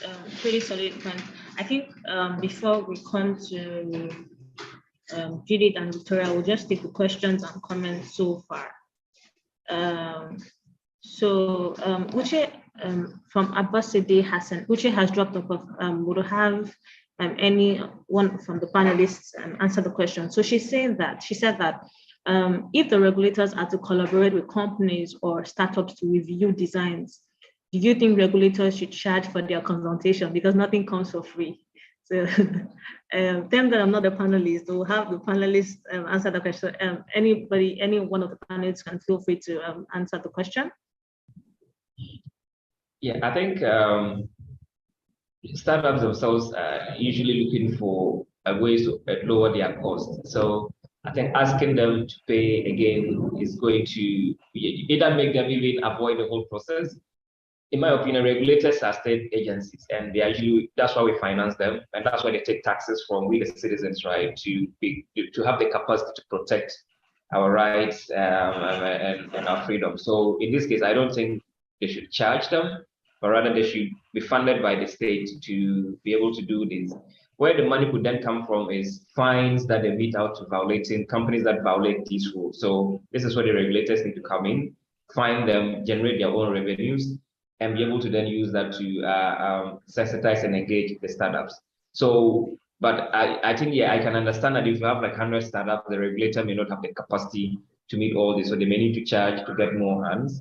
But I'll say the regulator maybe rather should come up with standards that I said earlier, put out these basic standards and let all startups abide by them. So if a startup then goes against, or a company goes against these standards, then they are fined, they get money, and they can even bring some of these companies in, train them, and use the fines they get from them to train them. So if you violate the rules, we tell you know what, instead of going to jail, you pay a penalty fine, and then we take you through 1 to 2 weeks course on best design principles, and then next time you go to do the right thing. So I would say no, they should not charge it would be like too much ask for companies, but rather regulators should invest in basic standards, then put them out, or guidelines. Those who violate the rules, you find them, use the money, and then you can train them. But for coming up with the guidelines and engaging, I think our state agencies, we have the taxes, and this is what advocacy should go for, that they should use our taxes to do that, protect us.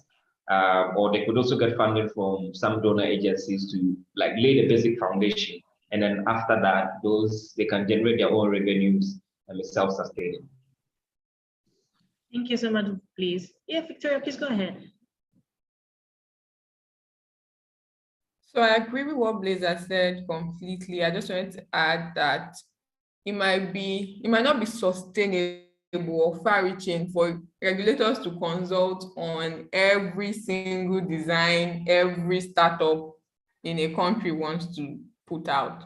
So apart from guidelines, they might consider having toolkits of some sort to actually assist in the process, because if we are going to be realistic, even if we are going to charge, the manpower to be able to look into every website, every application, every point where users and organizations interact, it might not be very feasible. So instead of charging, regulators might also just at one point or the other invest in a toolkit or conduct trainings intermittently here and there for designers and organizations involved in the design process. And I think that's something else that can be done. But consistently charging, we are trying to encourage organizations to do the right thing. That will de-incentivize the whole process.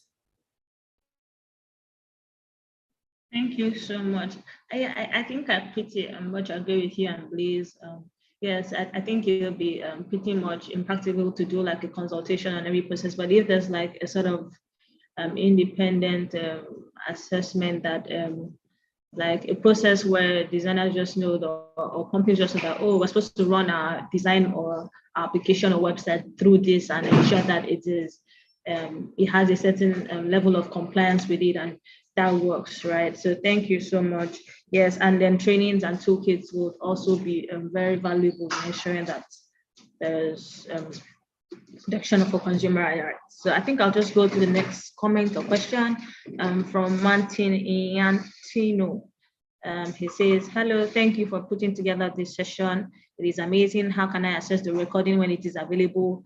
And how can I get in touch with organizers? So we're live on YouTube, and the recording, this is to everybody, and the recording would also always be on YouTube. So you could easily just go to Tech Hub Advisory's YouTube channel and access it there. I think I'll drop a link to the YouTube channel shortly. Also, you can reach me on via mail, da@techhiveadvisory.org.ng. I'll also be dropping that in the chat box. I think it's our last question or comment for now. It says, is there any kind of duty placed on owners of website or application to make sure deceptive designs are curbed? I think I'll just leave that to any of the panelists again.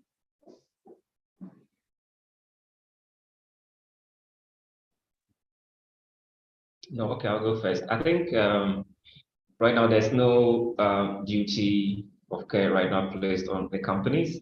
The closest I would say is GDPR, which mainly has to do with data, but not on deceptive design. That responsible use of user data, but there's no duty right now on companies. And when there are challenges, it is just up to the individual to fight in any way possible where their rights are violated. But yeah, to the best of my knowledge, there's no duty or anything placed on companies right now. But I think this is where consumers themselves need to start demanding that duty from them. It should be our natural right from them to make sure that they think of our rights in the design of the app. So, but for now, use social media to demand that duty of care from them. Sometimes you do get results, funny enough, of using tools like Trader. So if you want companies to do that, you use some of these means to get it. But I don't know of any agency that places that duty on them. Yeah, some regulators may do, but I don't know. Yeah, I don't know of any way that there's a duty of care for them, because in the fintech sector, there's a duty of care. Even minimum deposit, for instance, with fintech companies is one that you need to put in some money.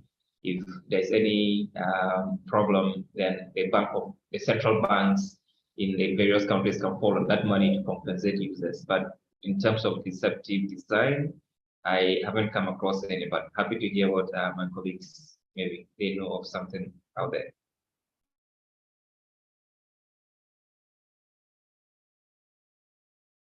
Okay, Victor or Judith, any comments? None from me.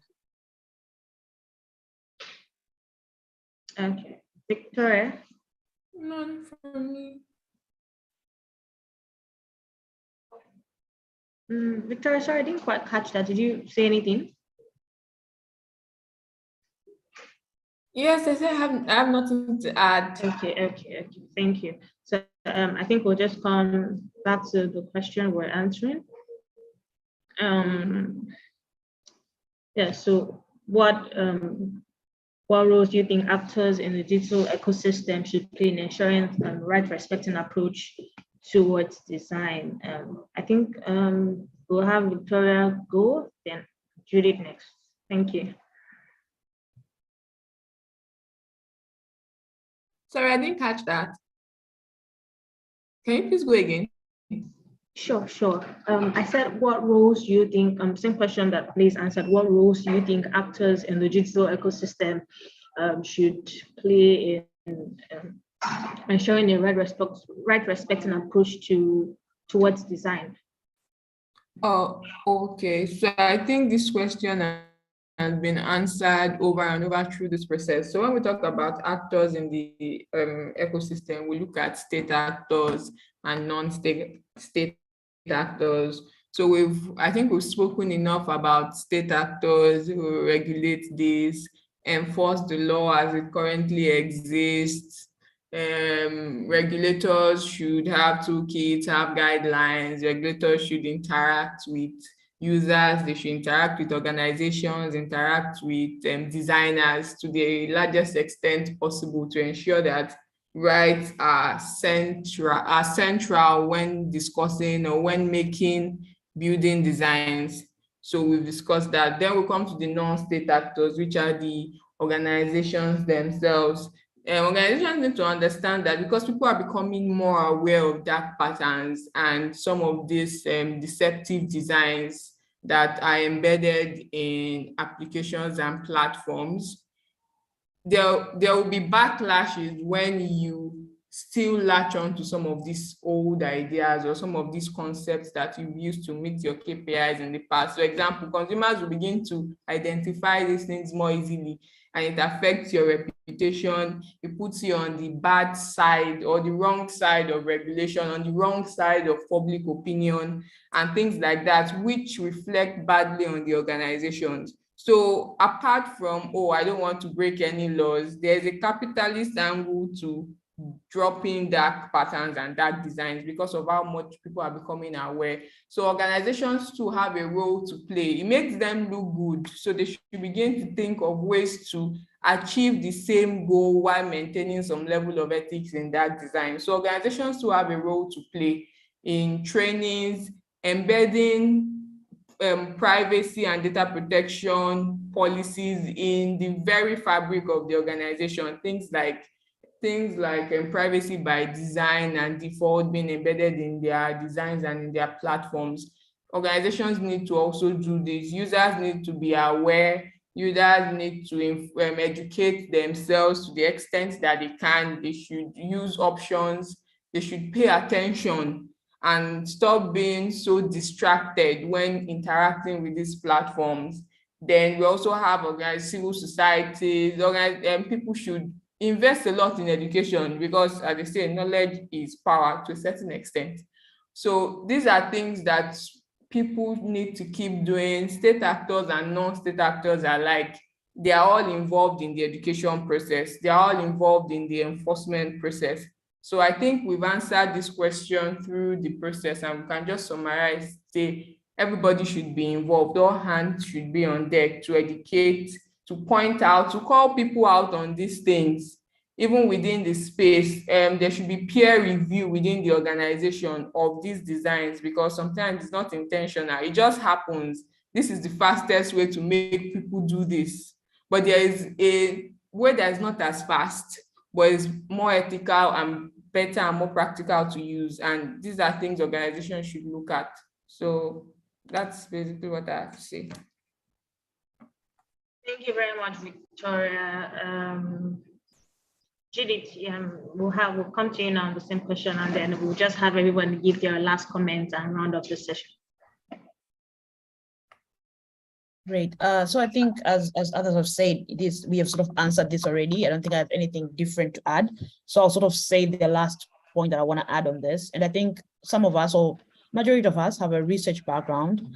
So I think one thing that I'll add to this conversation is that we've been saying users, but I think as researchers, we need to dig more into understanding how different users are impacted differently with deceptive design. We know that some groups are more targeted than others. Some groups have experienced sort of the negative impacts more than others. So committing resources to understanding how different users experience this process and how different policies can actually cater to their different needs is really important. So I think that's the only thing I'll add, and it'll be my sort of my last contribution on the topic. Thank you.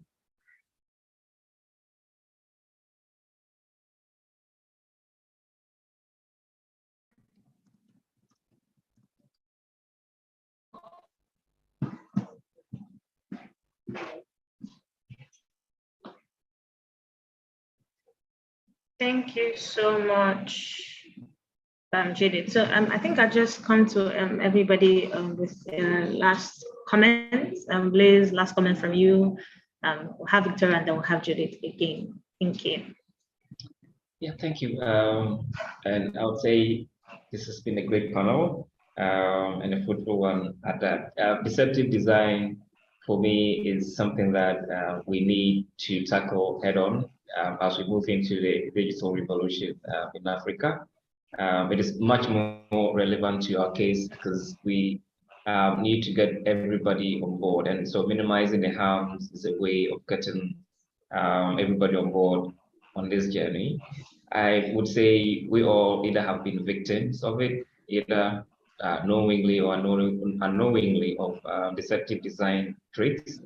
And so it is best, or we need to make our voices count in getting regulators to respond to these issues and make deceptive design a natural part of the digital process, so that to make the deceptive design less of a major component of the digital revolution, so the app designers are aware of it and know how best to tackle it or how best to minimize it, and create a safe space for everybody to engage in the digital ecosystem.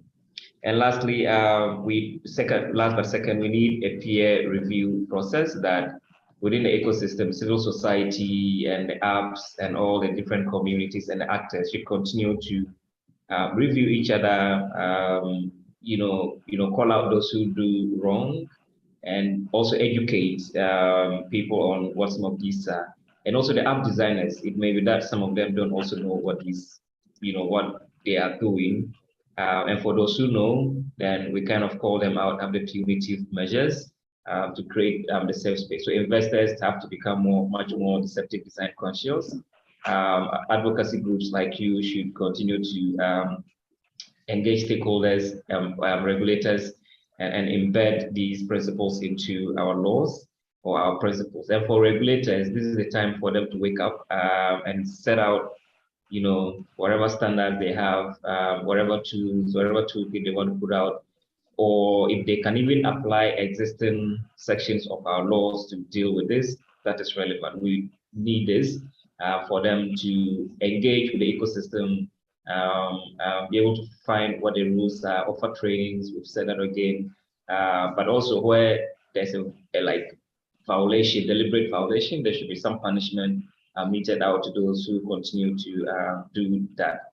But from the ecosystem perspective, we just need to stamp this out, come up with a new principles, and I think for designers, go in for it. If you also use users of digital applications, you need to become more conscious of some of these things. Ask all the questions, call the networks, call the companies, chat with them. Whatever you can do to stop it, please do it, and then educate others about it. And so maybe within the workspaces, as we all go back, let's kind of do, did you know these were deceptive design principles pasted in the office? If there's an auto opt-in, please, that is deceptive design. If there is auto renewal after free trial, please, that is deceptive design, or avoid these apps or things like it. Just like even in the offices, we could begin to have some of these things, educating our colleagues and everybody on what these are, what they should look out for, and how they can seek redress. Thank you so much, Blaise. Victoria, last comments.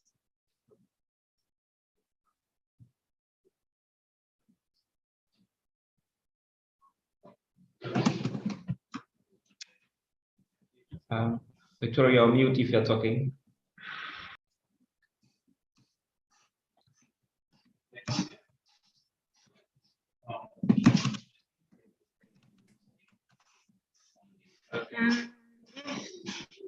Maybe Victoria, can you hear us?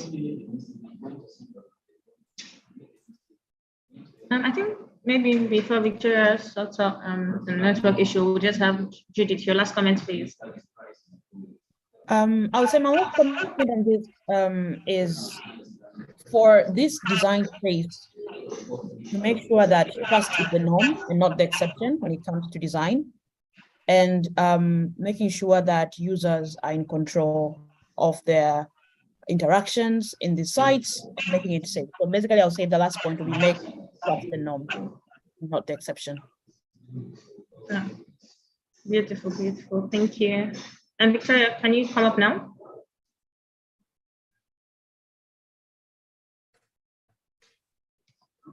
Can everybody hear me? Yes, we can. Sorry, I was having network difficulties. So I just have to add that customization and personalization is not necessarily a bad thing where it is directed at users getting the best out of their user experience. So as much as so it's important to draw the line between marketing, between personalization and deception and manipulation. And this is where even research, we have to do a lot of research, like Judith has said, that even from the research angle, this is something that we have to be involved in, because we don't want to depersonalize users' experience completely in a bid to deal with dark patterns. So we need to begin to think about the process of identifying the real distinctions between this. It might be difficult to draw the lines, very difficult to draw the lines between these concepts, but it goes a long way to tackle the issue, because the point is not depersonalizing or getting rid of marketing or telling organizations they cannot advertise. The point is people should stop using these platforms to manipulate the decisions and the choices of users. So we should also engage on that angle and not just dark patterns are bad, dark patterns are evil. Yes, they are bad, but all customization and personalization is not dark patterns.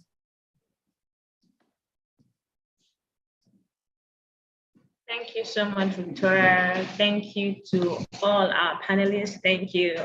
Uche is no longer on the call. He had to drop off, but thank you, Uche. Thank you, Judith. Thank you, Blaze.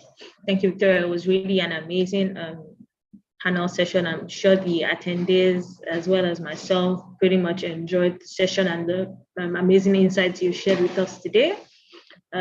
We look forward to hosting you in the nearest future. Thank you so much.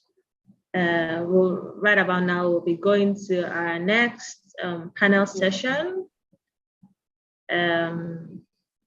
And I'll be handing over to Victoria Adaramola, who will be moderating the next session. The second session is themed Curbing Deceptive Design in Africa's Digital Ecosystem, the Role of Africa's Regulatory Authorities. So we'll be having next panel session. Victoria, handing over to you now. Thank you. Thank you so much.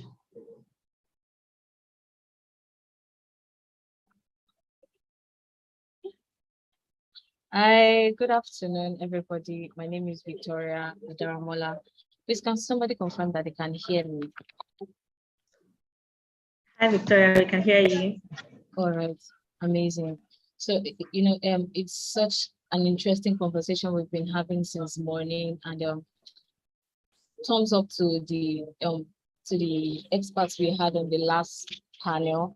We've had really very interesting conversation so far, and thumbs up to the laptop for moderating the panel session. I mean, it's really been a very good conversation so far. So we'll be getting right into the next panel session, but we have one more panelist that is yet to join the call. So if you could just give us about 5 minutes of time, so we get our panelists on the call, and then we can begin the session. Thank you.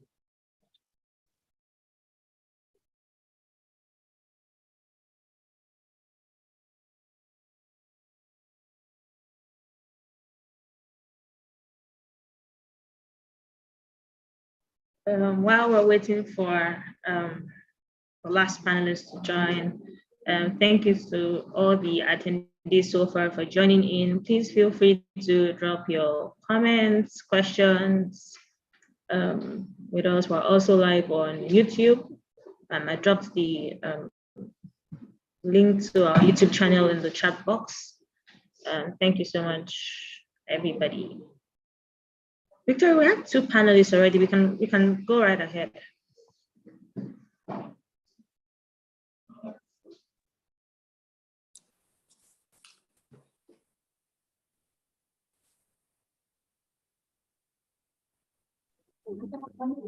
All right, so yeah, we'll get right into it. So good afternoon, everybody. I think I should reintroduce myself. My name is Victoria Adaramola. I'm a tech policy analyst at Tech Hive Advisory. So I'd leave our panelists to introduce themselves as well. So Santana and Oyinkon, you have the floor to introduce yourself. Okay. Who will go first? I think. Oh yeah, you can go first. You can go first. Yeah, go first. Go first. I'll take it after you. Okay. Hi everyone. My name is Oyinkon. I work with the Foreign Commonwealth Development Office, which is a UK aid agency, and I work on the Digital Access Program, which is where we're looking at access and connectivity. How can we get more people in Nigeria online? And how do we make connectivity easier, better, faster, and cheaper? But it's not only about getting people online. We need people to be safe while they're online, right? So we're looking at stuff around cybercrime, gender violence against women, and that's where this topic sort of fits into that as well, because we want people to be safe while they're online and not being treated or being tricked while they're online. So yeah, that's a short introduction to me. So I'll just pass it on to my other panelists to introduce herself. Okay, great. So hi everyone, I am Santana Muthani. I'm joining in from Nairobi, Kenya. I'm a policy analyst, and the work that I do currently is especially looking at digital governance and Chinese internet governance norms across different African countries. So having lived and studied in Beijing, having even speaking Mandarin, then I'm also really keen to see how we see Chinese technology really taking root in many African countries and how this influences digital rights, and especially how the gender impact that this has. So how does this impact men, women, and children? And that is basically everyone who lives, that is the whole population. So I'm really excited to be here. I'm glad to be contributing to this session. I'm looking forward to, having fun with this. All right, thank you very much. We are so excited to have you, just as you're excited to be here. All right, so we'll get into it. And the first question, I'd like Santana to answer the first question. So the first question, you would agree that the conversations around deceptive designs are becoming increasingly important. Now, on the first panel, we had one of the panelists sharing with us how she was talking to a group of interns at her law firm, and why she gave them one example of what deceptive design is, they started generating their own examples and experiences of deceptive design. So it goes to tell us how big of an issue deceptive designs have become, and how, as long as you use the internet, you definitely must have encountered it at one point or the other. So the question is, what does Africa's legislative landscape look like in terms of regulating deceptive design, and how sufficient do you think the current legislative pattern is in Africa? So I think as it is now, we see that, different, the continent has different, different countries. And these countries, of course, had different legal systems that you find more often than not are also adopted from former colonies. And what you see then is you find countries that, have capacity to sometimes deal with some of these issues. You find that, say, South Africa might be better equipped to deal with some of this dark patterns as compared to, say, smaller countries within Africa. And I think what we also see is, I think I have a really huge problem with big tech. Big tech has become very pervasive, and big tech is now being described as behaving in a very ungovernable state, that they're kind of taking the position of nation states. So they become so powerful that even nations are not able to regulate them. So what you see happening is, even when big tech is accused of, say, violating human rights or privacy of users across African countries, you find that the argument that they'll always use, they'll have the legal counsels always talk about the fact that they're not resident, they're not trading or domiciled within African countries, and therefore they should not be subject to the jurisdiction of the specific African country that they're trading in. But then the problem is, but now what you find lawyers argue is that by virtue of the fact that they process data of Africans living in the continent, they should be subjected, or even they should be able to submit to the jurisdiction of a certain country. And I think what you also see is tech companies have different capacities. So you find that big tech companies that also have their customer bases in African countries, they're also able to have an unfair and competitive advantage over other local players. And you see that over time, you find that local players become very disempowered and cannot compete in these spaces, because the money that big tech is also able to deploy is so much as compared to what they have in their budgets. So now the other problem that then comes in is, as a political scientist, and with Kenya just having a recent election, and we've had issues where tech and dark patterns have really been used to exacerbate discrimination. So we've seen election interference, for example. We've seen big tech, and the data that they have on people also being used to foment social division. So there's so many issues that come up from this. But I think as it is, the regulators and the people who operate in this space that are supposed to ensure that we are safe don't really have the capacity to do this. So you find more often than not, their offices, it's not once, not twice, you go to an office and they probably don't even have computers. So how do you expect regulators to keep abreast with emerging trends in dark patterns if they don't even have internet in the office? I've worked with government officials in so many instances where they don't even have data to join the calls. So when the issues are as basic as this, then we really have a long way to go.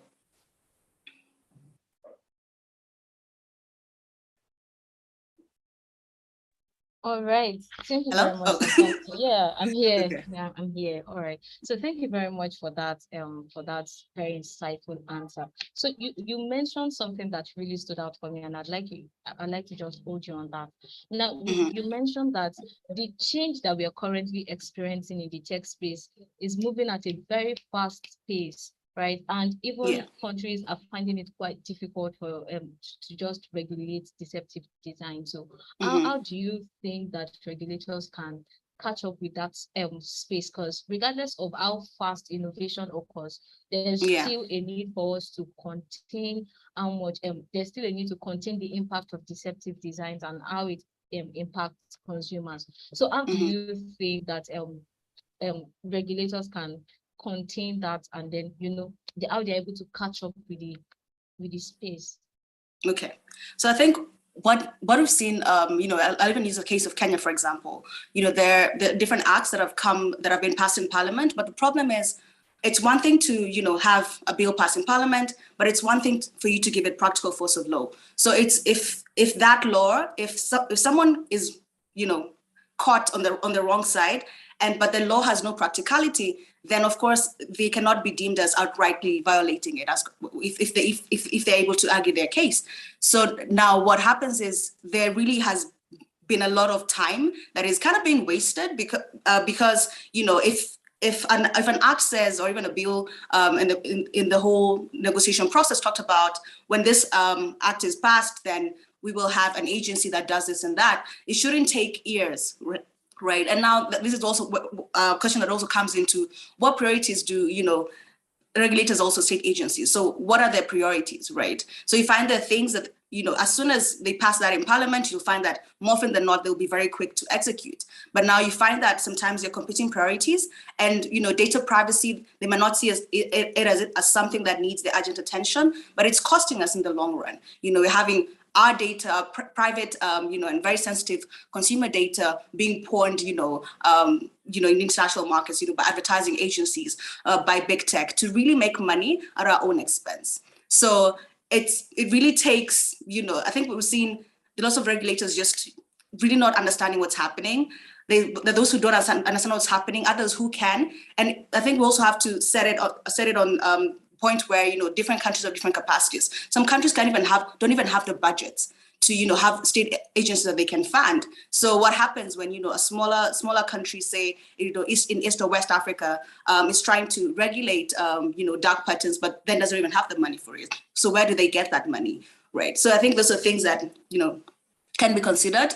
And I think the last thing that I'd want to add onto this is there's also opportunity for lots of collaboration within the space. I think what I like so far is I am seeing that UX designers who are made to develop dark patterns, or that are deceptive in themselves, they're also calling out some of these things and refusing to work on such projects. So I think I've seen lots of social awareness when it comes to things that go wrong. And let's face it, no one likes to be exploited. And I like that people are talking more about these things, and you can only hope that these conversations happen a lot more often. All right, thank you very much. So while you were speaking, Santana, we had another panelist join the call. So Juanita, please could you unmute your mic and just introduce yourself?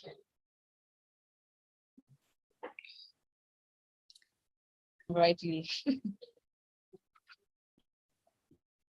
Hello, everyone. Sorry, a bit of internet challenges. To introduce myself, my name is Juanita Nagama. I'm the co-founder of AMJ Data Management Solutions Africa. I'm a lawyer by profession and a data privacy consultant. I'm happy to be here. I'm glad that we're having this discussion. Thank you. All right, we are so glad that you're on the call as well. Thank you could make it.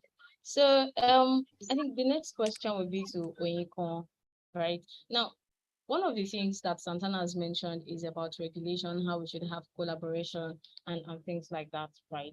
So the question is, when it comes to deceptive design and when it comes to innovation generally, there's always this carefulness that we need to and caution that we need to employ so that we do not over-regulate, so that we are not stifling the innovation that we have. So what With this in mind, do you think Africa's laid-back approach to regulating the digital space is rather a strategy that allows innovation to thrive on its own?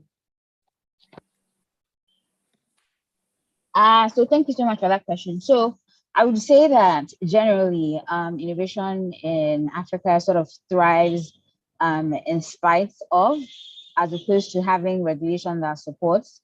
And that's usually because regulation is usually lacking. I think that generally African governments haven't caught up to the space, and that is why there's a lot of sort of under regulation. But then in areas that they have caught on to, there then seems to be like a trending towards over-regulation.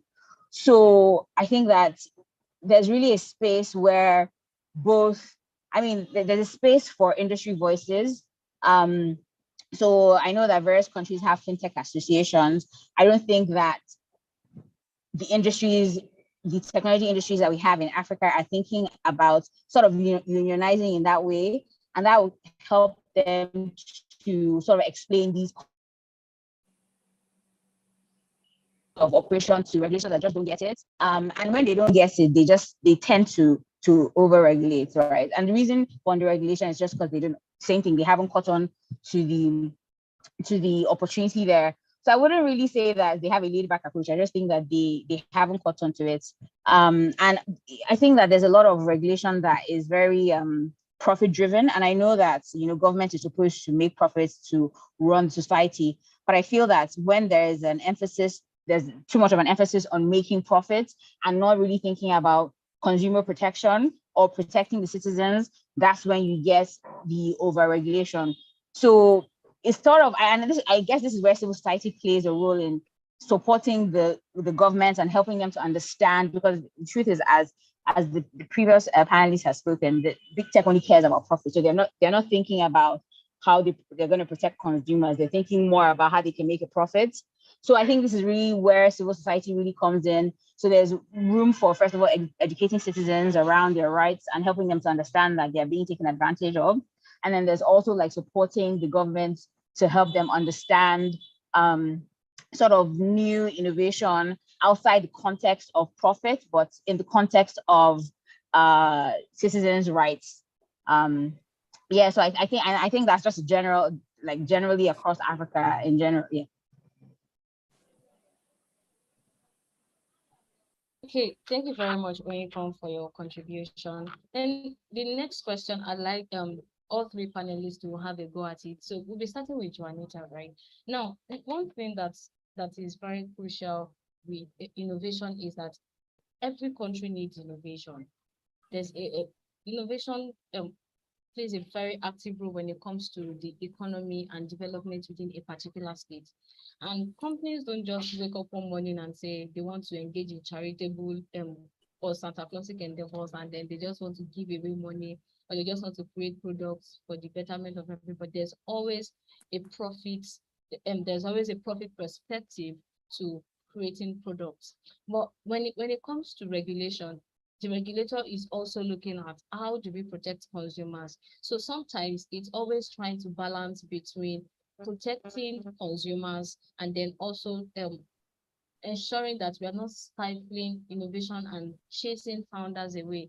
That's why we realize that certain countries are regarded as more innovation friendly than other countries. So how do you suggest that regulators are able to balance these two very important very important side of the balance, right?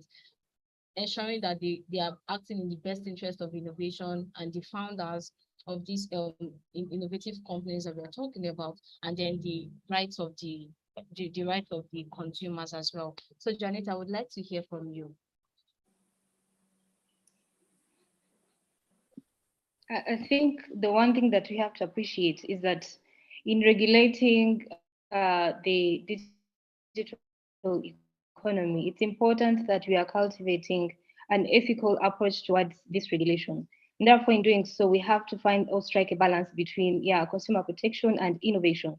Innovation is definitely important in the African environment, but we have to ask ourselves what kind of innovation are we cultivating? Are we encouraging on the African continent? And yes, in doing so, it's important, therefore, that we also protect our consumers. And in doing so, we're also protecting them through regulating aspects such as deceptive designs and dark patterns. One of the panelists has indicated that in Kenya, they have made some progress. But speaking on behalf of a country like Uganda, there hasn't been as much regulation or to have a distinct and specific regulation as far as deceptive designs and dark patterns are concerned, as is the case with the Europe. In Europe, as we have noted, that we have certain regulations that have been in place, like the Digital Services Act. In America, we have acts like the Detour Act. I mean, the Federal Trade Commission Act is very clear on some of these things that are geared towards consumer protection. Consumer protection is important because it ensures that we have a trustworthy digital economy.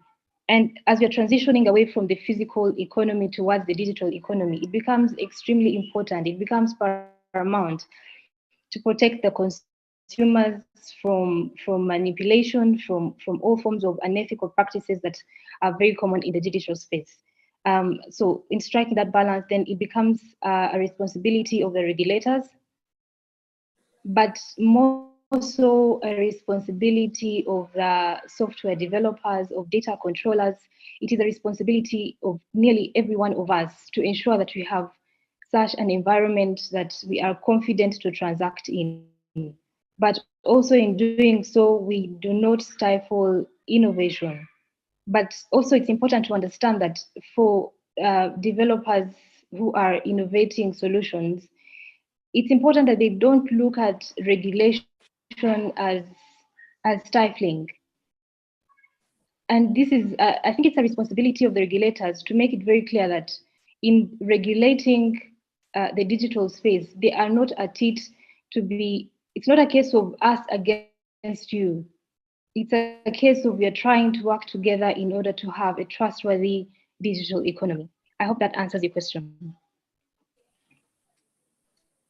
Oh, yeah, very much. So, Santana, so we come to you on the same question. What do you think? So I think as it is, there needs to be, a balance between, innovation, growth, and consumer protection, because something that we see happening now is consumers are becoming more vocal about, dark patterns. And we even see that, scandals and lawsuits that say big tech, are facing are streamed using the same tech that they produce. So these things are really changing if you compare to, probably the 80s and the 70s. So I think with this, then you're seeing that, regulators also have lots of challenges to deal with.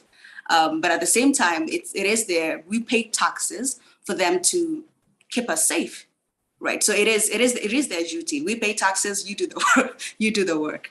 So as it is, I think when they're not able to meet that end of the bargain, that it really becomes a challenge, because I think we've seen so many discussions going around, data colonialism, and with data being the new, or people talk about data being king. And with Africa's colonial history, then it really does feel like a new extraction, right? Not of natural resources, but it is our data that is sensitive, and people are making money out of it. And I think the problem that also comes in is where this country is domiciled. They're domiciled in former colonies. So it's just like a shift of, yes, but probably my great-grandparents were probably, pillaging resources and, but then it's the big tech companies that are now doing this. And this also becomes really problematic because I think having lived in China, China and especially like most countries in East and Southeast Asia have a problem of, click farms. So click farms, for those who don't know, I'm sure you've probably seen pictures of a room with probably thousands of phones. And the people who are tasked to work in this are, nationals of developing countries who are actually paid really cheaply. So it's cheap labor. So in addition to the extraction of our own sensitive and personal data, then there's also the extraction of cheap labor from nationals of developing countries to make money for big tech. So that also brings in another challenge, because in itself, it is extractive in all ways. It's extractive, manipulative, and it really does hamper, the fundamental rights that we as citizens should have. And I think it's in recent news, we've also seen how, big tech also has been trying to circumvent, and ensure that, and also, like, in addition to them in addition to them trying to manipulate us through tech, then they also, in the circumventing of our own rights, they also force us to, give them privileges, right, that they shouldn't even have. Privileges say, where they tell you to submit to, your what do you call it? Submit your, like, what's the word?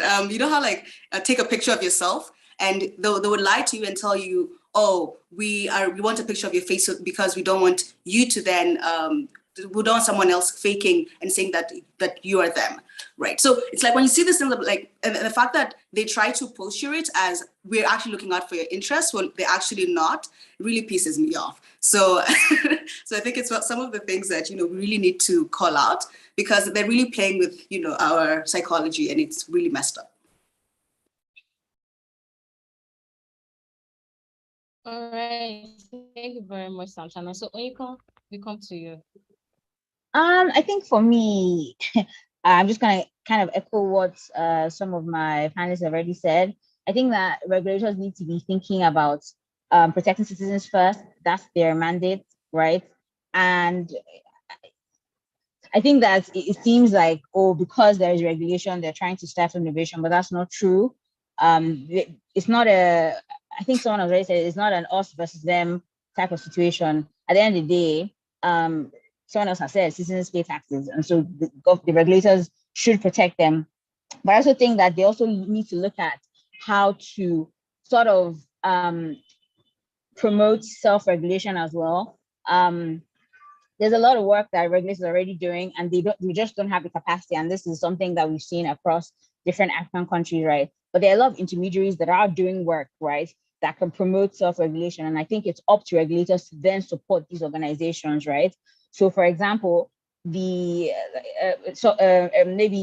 the Consumer Protection Council or a data privacy office might not have the internal capacity to then maybe commission research on deceptive design, but then there are people that are already doing that. So how about supporting them to do that, and then using the sort of research that they have produced to then go and do sort of maybe citizen campaigns or enlightenment campaigns. So there are things that regulators can actually do that they are currently not doing, and I think they also need to protect citizens from government as well. Because another thing that we see is that because big tech wants to operate and they want to make profits, once the government tries to use big tech to sort of breach citizens' rights, they then say, oh, actually, yes, the government requested for this data, but actually, that's what regulators should be doing. They should be protecting the citizens from other government arms or agencies that want to take advantage of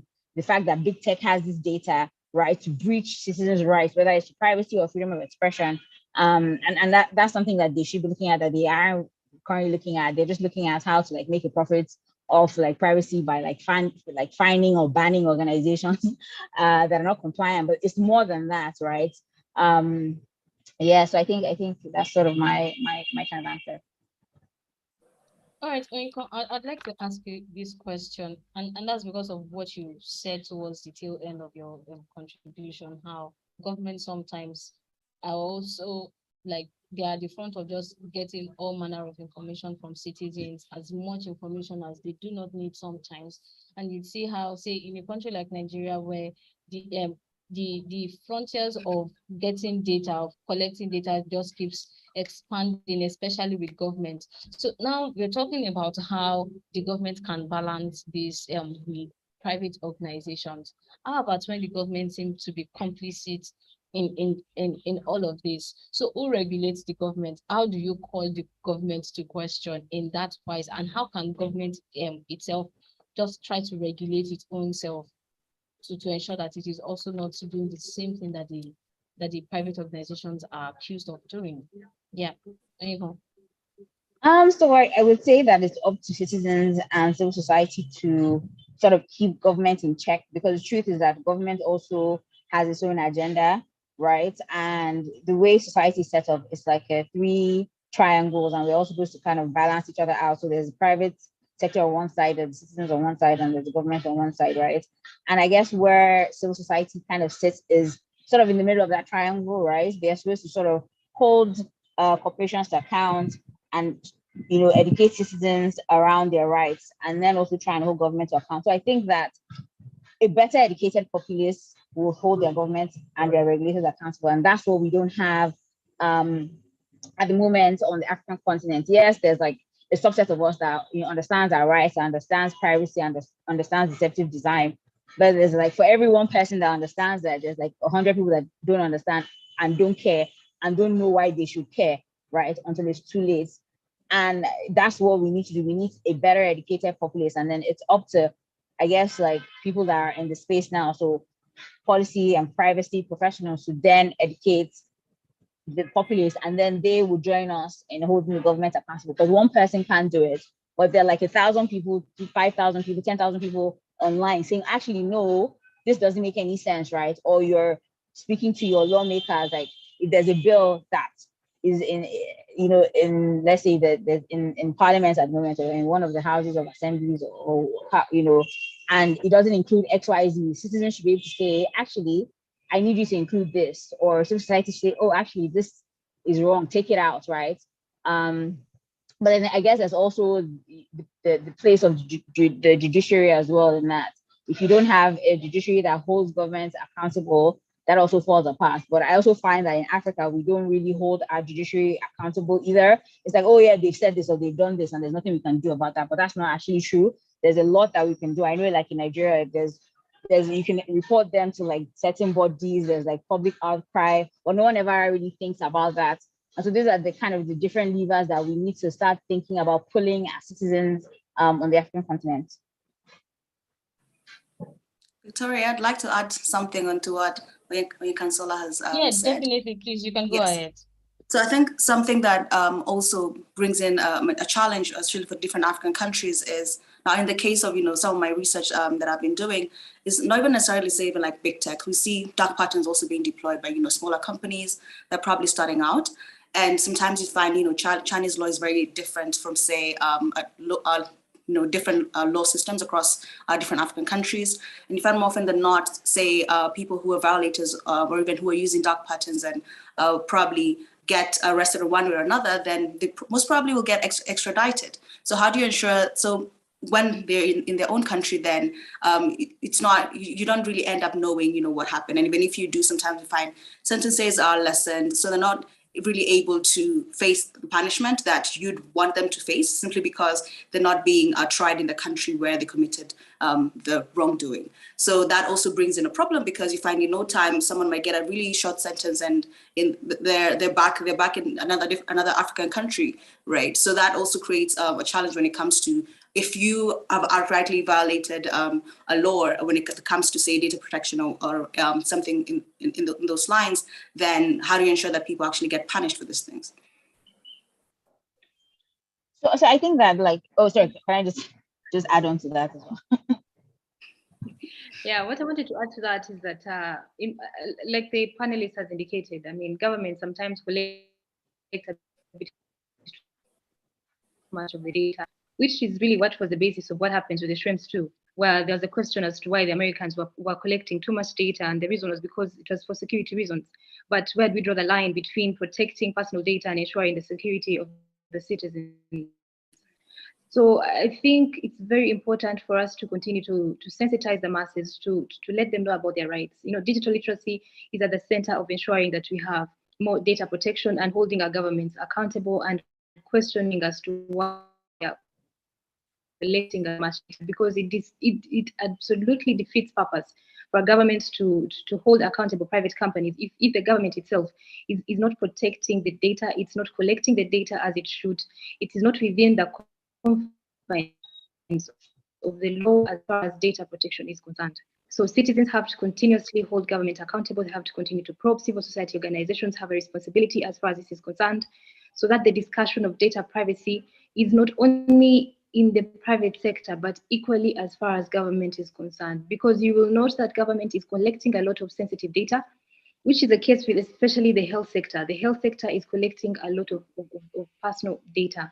When you go to hospitals, there's a lot of data that is scattered left, right, and center, and there are no systems in place to ensure that that data is protected. So as we continue to ensure that the private sector is within the confines of the law, the government itself has to ensure that it is actually taking is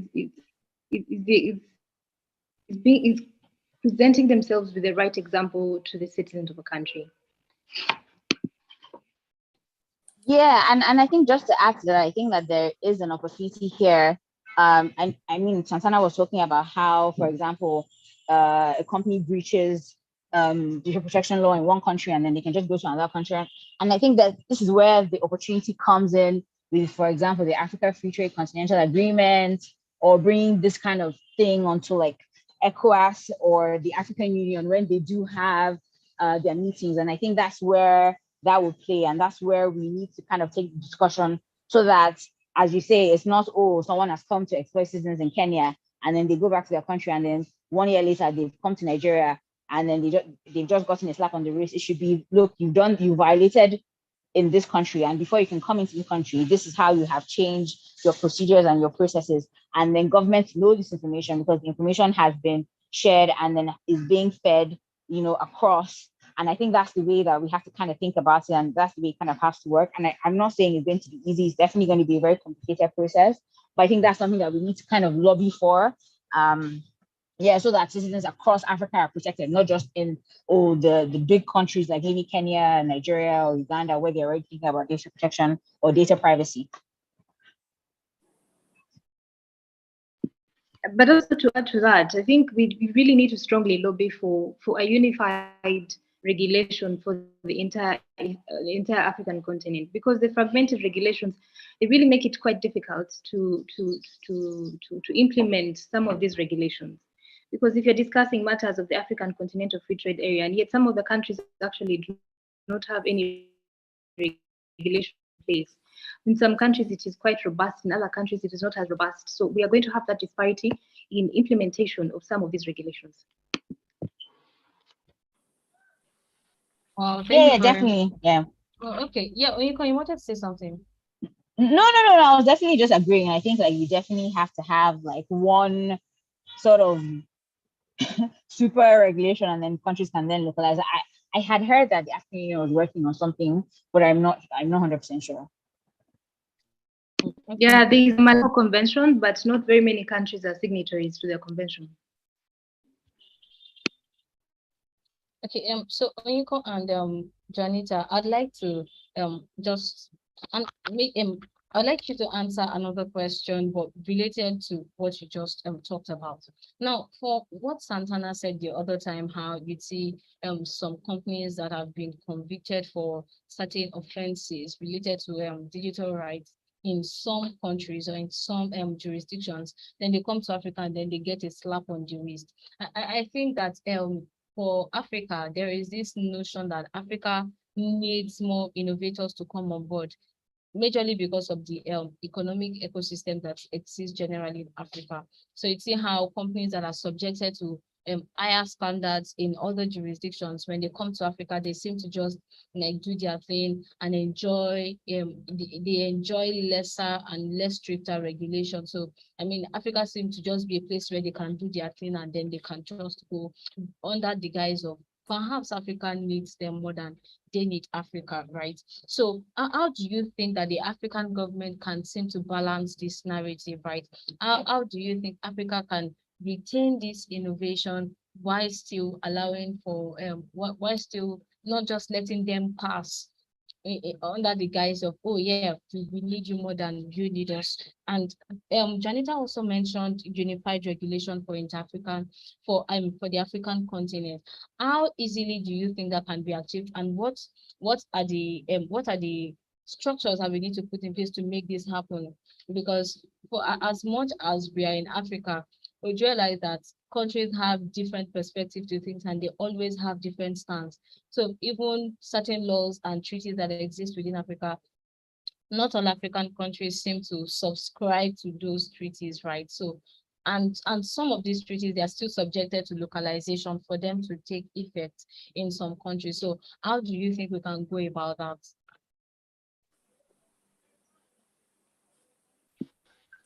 I think I'll answer your first question. Hopefully, your second question, and hopefully, the panelists can answer your first question. In regards to ensuring that we have a unified regulation, I do believe that indeed there are going to be challenges, and one of the challenges truly is the different governance approaches in the different countries may make it a bit difficult for us to implement one regulation. The different languages, there are a lot of differences within these countries. So inevitably it is difficult, but it's not that it cannot be done, because already we have conventions like the Convention 108, because what you're saying is that for a unified regulation, it provides a baseline on what is expected in the different countries. So I think it can be done, and it's something that you can lobby for, because when you look at multinational corporations, they have a challenge in implementation in terms of compliance, not implementation, but in terms of compliance with the different regulations on the African continent. They have presence in the different data protection officers or different consultancy firms to ensure that they are complying with the different regulations. And more so, this is going to be very difficult, especially when we continue to part of the African Continental Free Trade Area and all other conventions that will come into place, the data protection.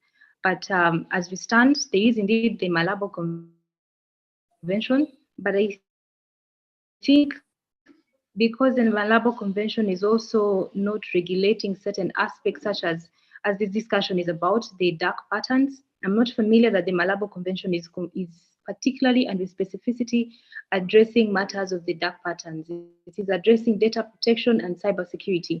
So it is some of these discussions are going to raise certain things that may require certain amendments to some of these conventions. But inevitably there is a start, and it can be done, because if the European continent has managed to do so with the GDPR continent, it's not something that has already been, they have demonstrated that it's something that can be done. And I believe, despite the difficulties in having such a unified regulation, I do believe that with enough lobbying, we can have a unified regulation for the continent.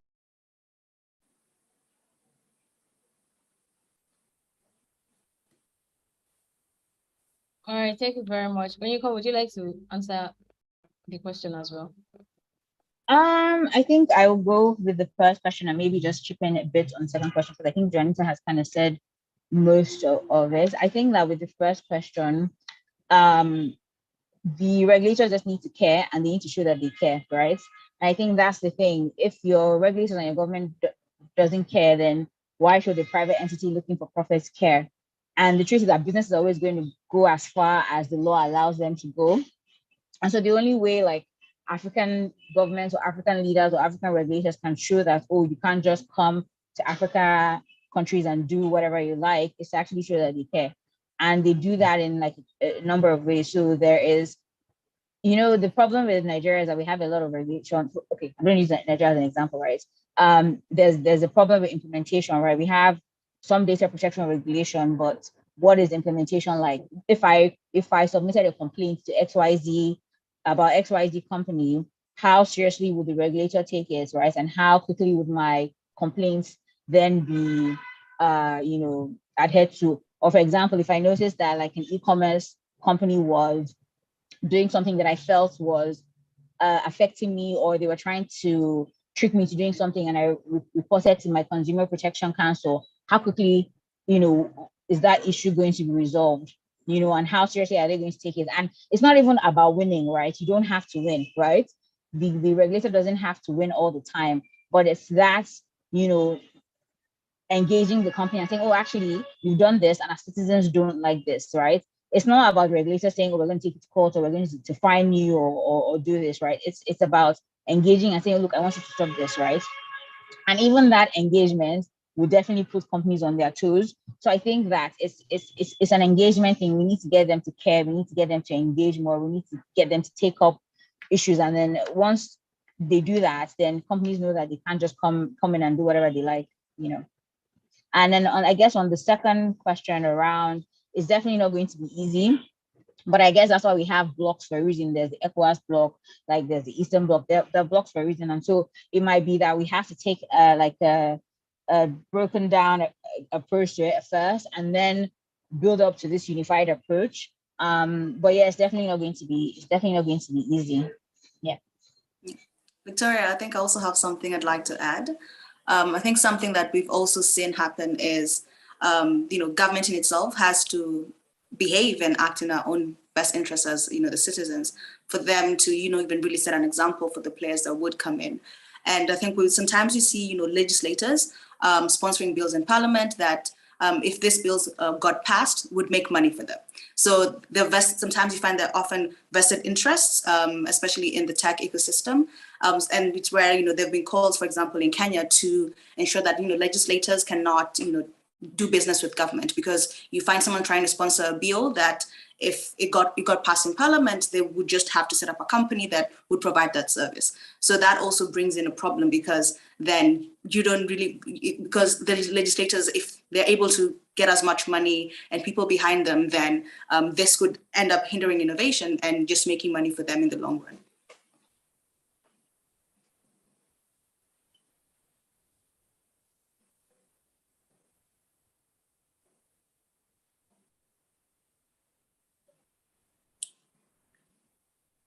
Victoria, you're muted. Right. Yeah, so sorry. Yeah, my laptop just decided to play tricks on me. It's all right. So the next question, I'd like Juanita to answer the next question. So the question is, technology today has changed with the introduction of e-commerce. Human beings are always looking for comfort.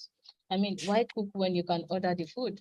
I'm a lover of jollof rice, but do I necessarily have to cook it when I can just buy it? So you see how it's literally plays into every other part of our lives.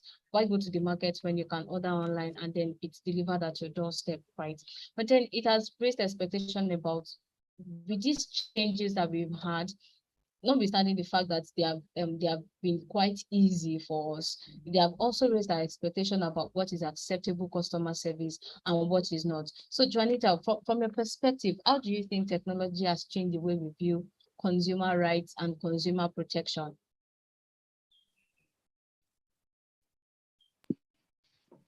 I think to answer that question is to start with, how have African countries been regulating consumer protection?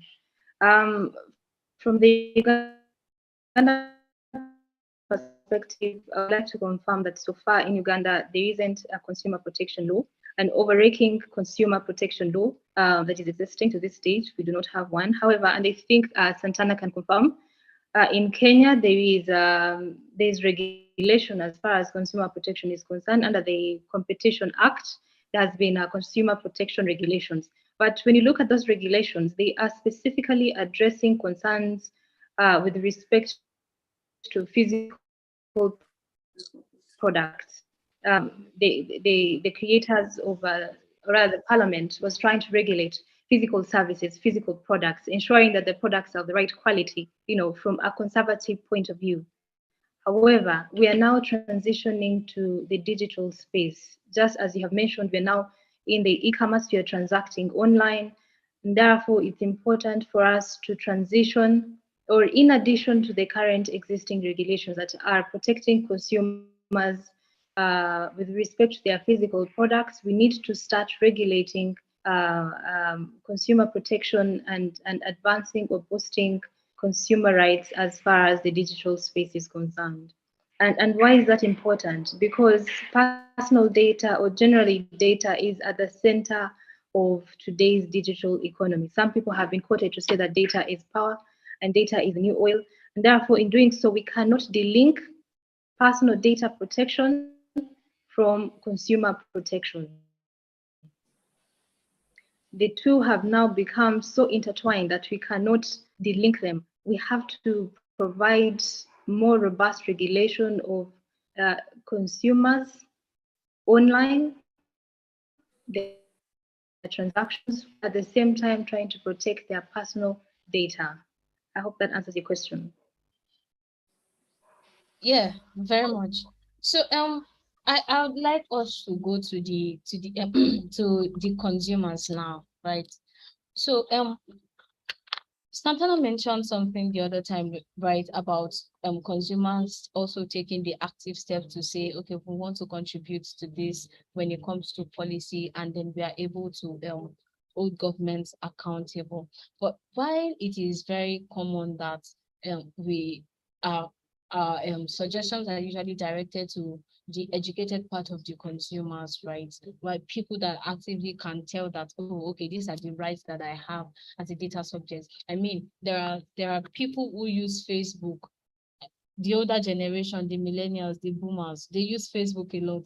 You see their pictures, they post things, they buy things, and all of those things. But most of them are just concerned about using the app and just using it to while away time or connecting with their friends, talking and things like that. Well, you see how e-commerce has also got into such platforms, right? And they are not also exempted from the impact of deceptive designs, right? So how do you think we can push the frontiers of our awareness to make those people who seemingly do not understand their rights as data subjects, and then who do not even know how deceptive design work, to make sure that they are beginning to join the conversation and we are getting better feedback. Do you understand? So yeah, Santana, I'd like you to go first. Okay, great. I think with this, there, emerging issues, and, if you look at the gendered impacts of deceptive designs on, products and even consumers, then it brings issues, say, you find women being peddled, or not even being peddled, the items that, they're often sold to online, and you find that this also being propped up by, say, big tech, are things, like yoni pals, things that, that have not really, have no medical, there's not enough medical research that has gone to it. And you're looking at, makeup products, slimming products that you find probably an older auntie of yours will probably send it to you and say, you need to lose weight. You should probably drink this, right? But it's not, it's an unregulated product. And now the problem with this, you find if there are click farms that are also used to prop up these products and make them seem, to be the best, then it is a problem. And I think we also see, influencers. I think there's been calls to regulate influencers in different African countries, because you find influencers who are not even doctors coming and, talking about how this product will make you, slim, will make you lose weight, will probably like heal all your sexual problems. And you find it's now men are also not excused from this, because you find, and I see this a lot in China, right? Where, I'd find probably a man just coming and talking to me about, there's a drink that is actually made from the paw of a bear. And I remember once I asked, where is this? Like, how do you even get that drink from the paw? So for the paw of a bear, and they're talking of how, bears are losing their arms. So they basically just go and cut off the bear and, get the drink from it. And this is, promoted as being very good for men's vitality. And there's no medical backing or even medical research that has gone into this, but it's things that people have been taking over time. And the other problem that also emerges, when children, you find children who say your younger cousin asks for a phone, they do not even have legal personality. So you find that a child is able to get hold of a phone. They're able, if you probably have NFC and you probably have your card connected to your phone, you find a child has bought a 100-inch TV, right? And it's delivered, and you're like, okay, how did this happen? Because when most parents, right, who are much older, it's my generation who are probably teaching them how to use the internet well. We're the ones who, when our older, aunties, grandmothers, uncles send, fake news around, like we are the ones who, we're the ones who more often than not will tell them, stop embarrassing yourself. So I think it's, when these things happen, I think there is a role that, younger people can play to ensure that their older, family members and say people who didn't grow up with this technology also get acquainted to it. And even for me, there are things that I learned from Gen Z, right? The things that, we can definitely, like bounce off each other and really get to see how do you ensure that people are kept safe, despite the fact that they've not been introduced to this tech from a very young age. And I think even the fact that you find most data protection laws also forget to include multiple stakeholders, and especially children. You find children who are very young being addicted to phone usage and also gaming, where lots of deceptive designs are in place. So how are you also able to protect such a vulnerable group of users from giving up their data just because they want to play games? All right, thank you very much. I think this is one of my proudest moments as a Gen Z, based on what Santana said. All right, so please, to our attendees, if you have any question that you want to ask, please kindly drop the questions in the Q&A box. So yeah, so Onyeko, would like to hear from you on that question. Yeah, sorry, I kind of just got cut off for it, but can you just repeat the question? Oh, okay. Give me a moment, please.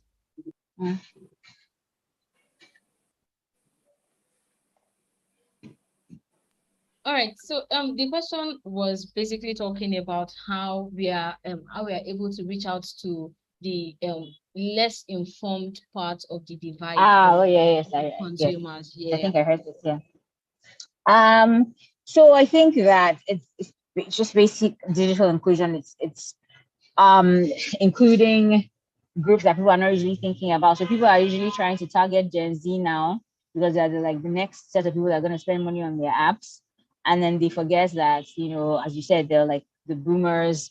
But it's interesting that you think that they are not very safety conscious, because they are in their day-to-day lives, they are, but they just don't translate that online. And I think that's what we kind of need to push for that certain demographic. But then even to just other people that aren't included, I personally think that government has like a huge role to play in educating people about online harms and online safety and deceptive design, right? Because first of all, they have the reach, right? There's no well, I wouldn't say there's supposed to be government representation in every single place in a country, but with African governments, you never know. But yeah, technically, like there are agencies that reach every single corner of countries that, like, a private organization just can't reach. And so I think that the government has to just take that responsibility to educate its people. That's easier said than done. But again, I guess that's why there is this third force, which is civil society, that also has to then take on that responsibility to maybe partner with government and do that. Like, in Nigeria, we have something called the National Orientation Agency. They don't really work, but they should be working, right? And those are the kind of agencies that we should be partnering with. Civil society should partner with, even like governments like FCDO aid agencies should be partnering with them to kind of spread the messages to, people that don't really understand, and like breaking down that information into the easiest form in which they can digest that. Like in Nigeria, there's a huge spread of radio, and people listen to radio a lot, and so it's also like domesticating the way you pass across that information. Like you can run Instagram ads and saying, oh, this is dangerous, but if people are not on Instagram, they're not on Instagram, right? So someone can go from using a phone that isn't really doesn't really can't use Instagram to like playing games, right? And they've dropped that step and they're already gaming, and then they're already affected by all the deceptive design in the gaming, right? But if you have this sort of nationwide orientation that they don't have to, see an Instagram ad, the information can reach them via the radio or however they process information. So I think we really need to just think about that and just taking that information to the lowest common denominator so that everyone can understand it. So I think that's basically my approach. I think it has to be a government-driven approach. Civil society can support, but we need to really get the government to do that. And the truth is that you can get, these private organizations to fund it because it's their product, right? And so I know in some areas there are funds that the government makes private organizations pay into, right? And then that's what's then used for the awareness. But then again, there's also there's space for abuse, because when you ask government to like get companies to fund something, then they then take advantage. So there's a very delicate balance there that we kind of just have to figure out and have to push for. Yeah, so that's what I think. Okay, thank you very much. Thank you very much. So I think the contribution so far just made me realize how even offline we still have deceptive design, especially with the examples that Santana has given us. So thank you very much for contributing to the conversation. So we'll be rounding off really soon. Please would like our attendees to ask questions. If there's any question you'd like to have ask the panelists, you could just drop it in the Q&A chat box. All right. So yeah, to the very last question, which all of you would be answering, all panelists to be answering. Janita would be going first. So the question, sorry, apologies. So the question is, what lessons do you think regulators in Africa can take from more developed countries to customize to fit Africa's peculiar culture, peculiar structure when it comes to deceptive design? Because it looks like in Africa we have some very bespoke structures that are quite just peculiar to Africans, right? So how do you think the African government can just draw inferences from other jurisdictions in order to develop better regulations for deceptive design? So yeah, Janita, you have the floor. Thank you, Victoria. This question, I'd like to think is highly interconnected with the previous question. The one thing that governments have to appreciate is that mass sensitization is very important. That is the first responsibility that government has to take, because digital literacy it comes first. Why? Because already there is a lack of understanding of what, for instance, what are dark patterns, what are deceptive designs. We do not have a common understanding of what these dark patterns are. How would you define dark patterns? How do you identify dark patterns? You know, and as technology continues to evolve, you're going to continuously see different forms of deceptive designs, manipulative designs by these technology companies. Literacy, first of all, is very important. And in ensuring mass literacy of citizens as far as digital rights are concerned, we cannot look at it as a separate and distinct responsibility of, say, for instance, the supervisory authority. It has to be a mass culture, the entire country, with everyone having a responsibility, including schools, including parents. That's the level of sensitization we need to have. It cannot be separate and distinct for a particular supervisory authority. That in the first place. And secondly, like I said earlier, we cannot delink the responsibilities as far as consumer protection and data protection. Data is at the center of digitalization, the digital economy, and therefore we cannot delink the two, consumer protection and data protection. And in doing so, therefore, then it becomes vital that we have particular regulations that are defining, first of all, these deceptive designs, dark patterns. There has been regulations in other countries, the Digital Services Act in Europe. So if you can have particular regulations that are addressing matters of deceptive designs, it could be another step towards addressing issues concerning deceptive designs.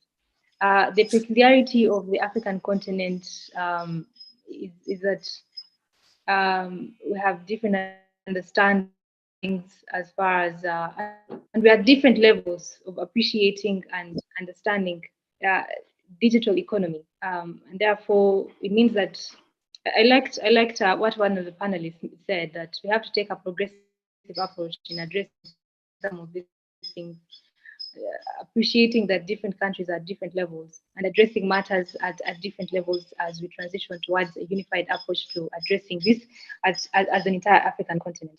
So my response, and as I conclude, we have to take or transition our consumer protection from the physical approach to a digital approach and address matters as such and ensure that the entire continent is literate as far as digital knowledge is concerned, and knowing their digital rights and being able to identify some of these manipulative habits.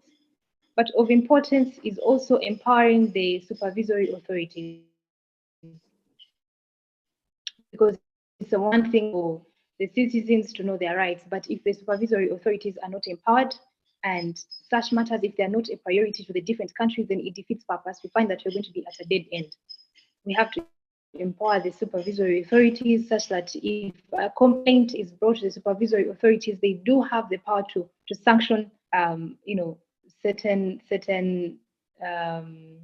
we can sanction cases against certain companies as a deterrence towards certain activities. Thank you, Victoria. All right, thank you very much, Juanita. So very quickly, let's have you, Santana. Okay, great. So I think as it is, you have different countries that have been able to say sue big tech, and we see that there millions of dollars that are paid in fines. But sometimes this feels like a slap on the wrist. So I think it's something. Right now, there's a case against big tech that's being debated on. So I'm also very curious, to see what the repercussions will be, because in as much as we talk of finding big tech, I think lots of effort must also go to the prevention of this harm and the redress of the victims who have suffered from the dark patterns that big tech deployed. Not necessarily even like big tech, for people who use dark patterns, because they may not always be as big. And I think there's also something that I've seen Kenya do this by having regulatory sandboxes that basically allow companies to come and test out their products. And by the fact that the companies are operating in a regulatory sandbox, then they're also able to be within the confines of regulation from the very beginning. So we've seen a few companies, some have decided to remain anonymous, take part in the Capital Markets Authority regulatory sandbox. But I think this in itself has to be expanded over time to ensure that even more companies are also able to take part in this. And I think there's also the private sector, you find more often than not, has way more money to invest in compliance, to invest in teams that ensure that they're adhering to regulations of a state.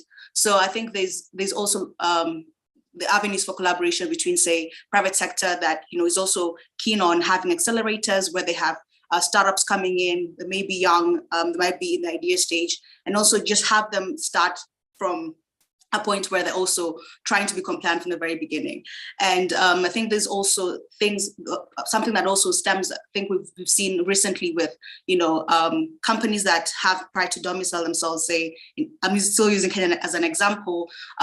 Sometimes find regulators take too long to give them, to basically have them be compliant. And I think that process shouldn't take such a long time, because the longer it takes, the longer startups, especially then, the longer then you have startups operating in environments where they can be shut down any moment. And there's something else that also needs to be done is for regulators. You find more often than not, they really you find that they are composed of, say, an older and aging workforce. So there needs to be efforts to really build talent pipelines so that young people can join the workforce and also get properly compensated. So when it comes to compensation, regulators also need to be, or not even regulators, like governments also just need to be a bit more serious, because it's one thing to say you've passed an act of parliament and you will have a state agency that ensures that consumer data is protected. But then if you then have these agencies and you're not able to pay your talent well, then of course they will be taken away by big tech and paid even way better with more benefits, and they can work remotely. So I think we just have to be proactive about it, as consumers, and more on the part of regulators and governments to ensure that we are more proactive than reactive to the whole environment.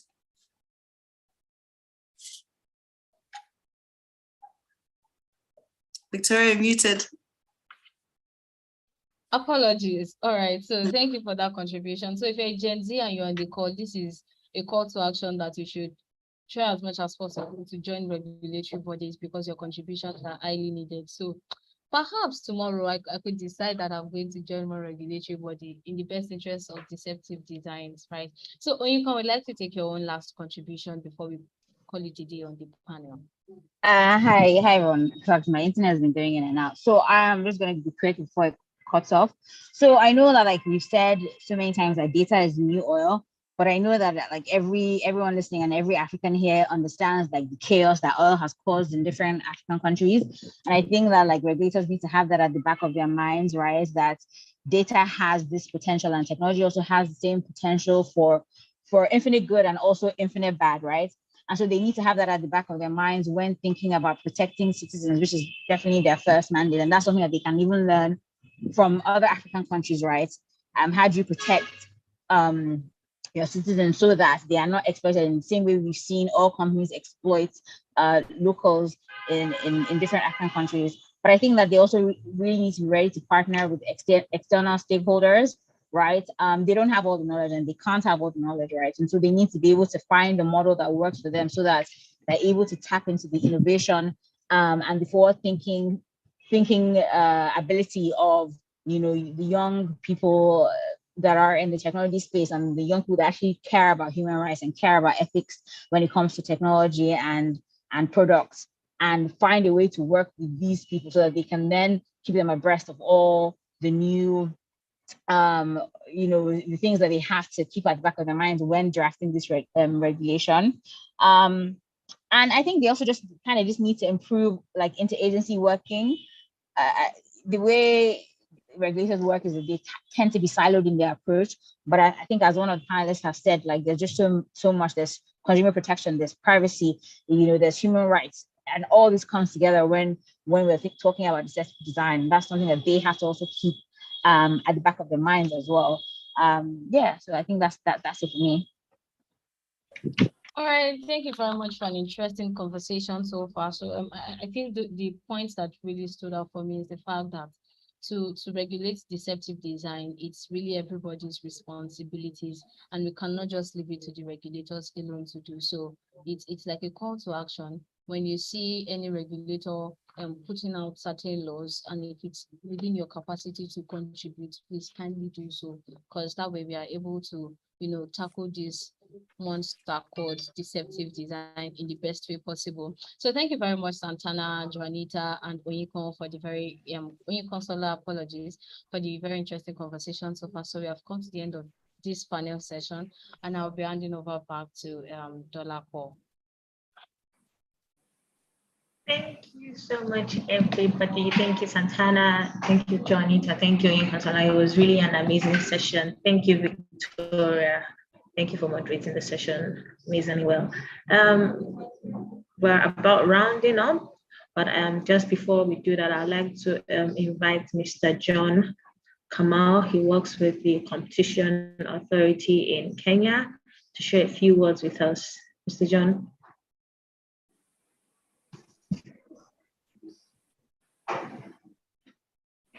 Thank you very much for the opportunity. Thank you. It's a great and amazing discussion. I think I've followed from the first panelist to this second session.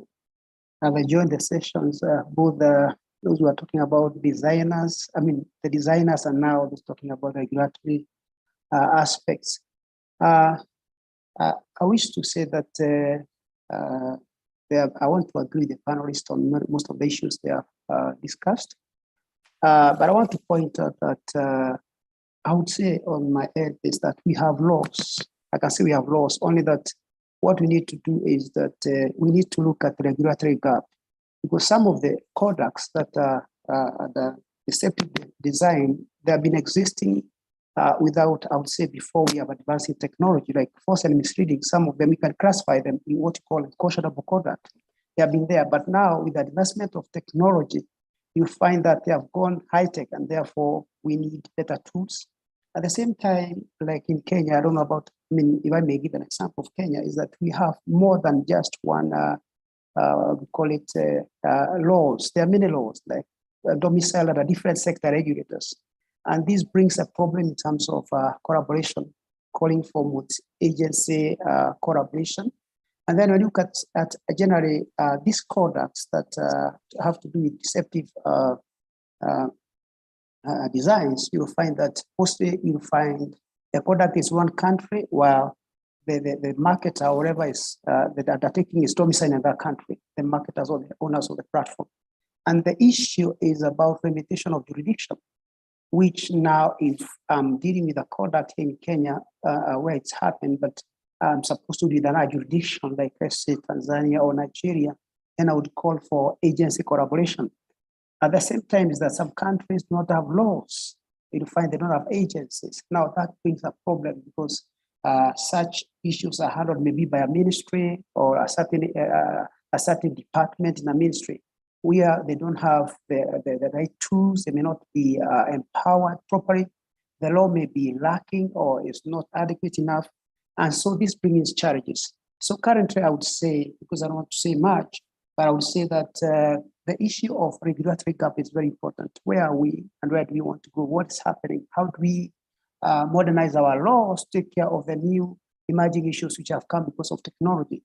At the same time, also upping up our skills and tools, because definitely is that those who are given the mandate to protect consumers, and I would say consumer protection agencies, is that they need to equip with skills that goes in line with new products that are happening, and also to be able to tackle or to do the issues arising. But most importantly, I want to echo the panelists in terms of awareness. The biggest issue is you may have the good laws, you may have good agencies, but the consumers may not be aware of them, may not be aware of the laws, they're not aware of their rights, and therefore they end up not being protected, they're not able to seek for help.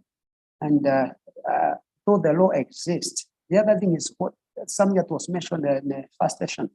It is about what's the responsibility of the consumer, what's the responsibility of the public, because that's very key. Because even if we want to protect the consumers, they should know that apart from having their rights, they also have obligations. And this now brings the issue of education and awareness on both sides, which is consumers should be aware and educated, and also the designers and the marketers and those who are selling their products should also be brought to the awareness in terms of the acts and the laws in place and the penalties, or what would happen if they breach the law, and how can they work together with the agencies and collaborate to make sure that the consumers are protected. I've seen this work in Kenya where we collaborated with the companies and the other designers. And sometimes, let's say, like for example, the issue of terms and conditions. There's a time we collaborated at the ISPEN and did what you call sweep, and able to look at terms and conditions that are being out there, given to the consumers, and we were able to not really require, but to agree that they review the terms and conditions and make them fairly concise and available to the consumers. We of course worked with other areas, and I've seen it work. What I would like to say is that across Africa, we can use the existing blocks. For example, in East Africa, we have East Africa Community, we have laws under the East Africa communities. That is a competition law, but also we have consumer protection regulations. And at that point, we can be able to have maybe we can guidelines that can guide countries on how to come up with modern laws in terms of consumer protection. And so this calls for collaboration under the REX, what you call blocks. We have ECOWAS, East Africa Community, COMESA. If COMESA right now, we have the COMESA competition regulations, but they also have regulations on consumer protection. But the issue is the enforceability or the enforcement action, which mostly has to be done at the local level, at the national level. And that's why we need good and functioning and strong institutions and laws and skills that we need and have authorities where we picked to be able to handle these issues. I don't want to say much, but I just want to say thank you for the opportunity, and I know we'll be interacting more. Thank you. Thank you so much, Mr. John. It was great to have you. The study points you made on agency compression, and then agency need to do more in terms of, ensuring that we maximize technology while at the same time not reducing the disadvantages to the barest minimum. Thank you so much, everybody. A big thank you to all our panelists, all our attendees. We'll also say a big thank you to our partners for this event, World Web Foundation and Ikigai Innovation Initiative. A big thank you, everyone. Thank you so much for joining. Thank you for your comments and your contributions. We look forward to having you again tomorrow. Tomorrow is the main hackathon where participants will share their policy solutions and present them to judges. So we look forward to having you. It promises to be absolutely amazing. Thank you so much, everybody. Have a great day. Have a great day too, Dolapo. Bye. Bye, everybody. Thank you. Thank you. Bye, Have a great everyone. day. Bye-bye. Bye. Bye, everyone.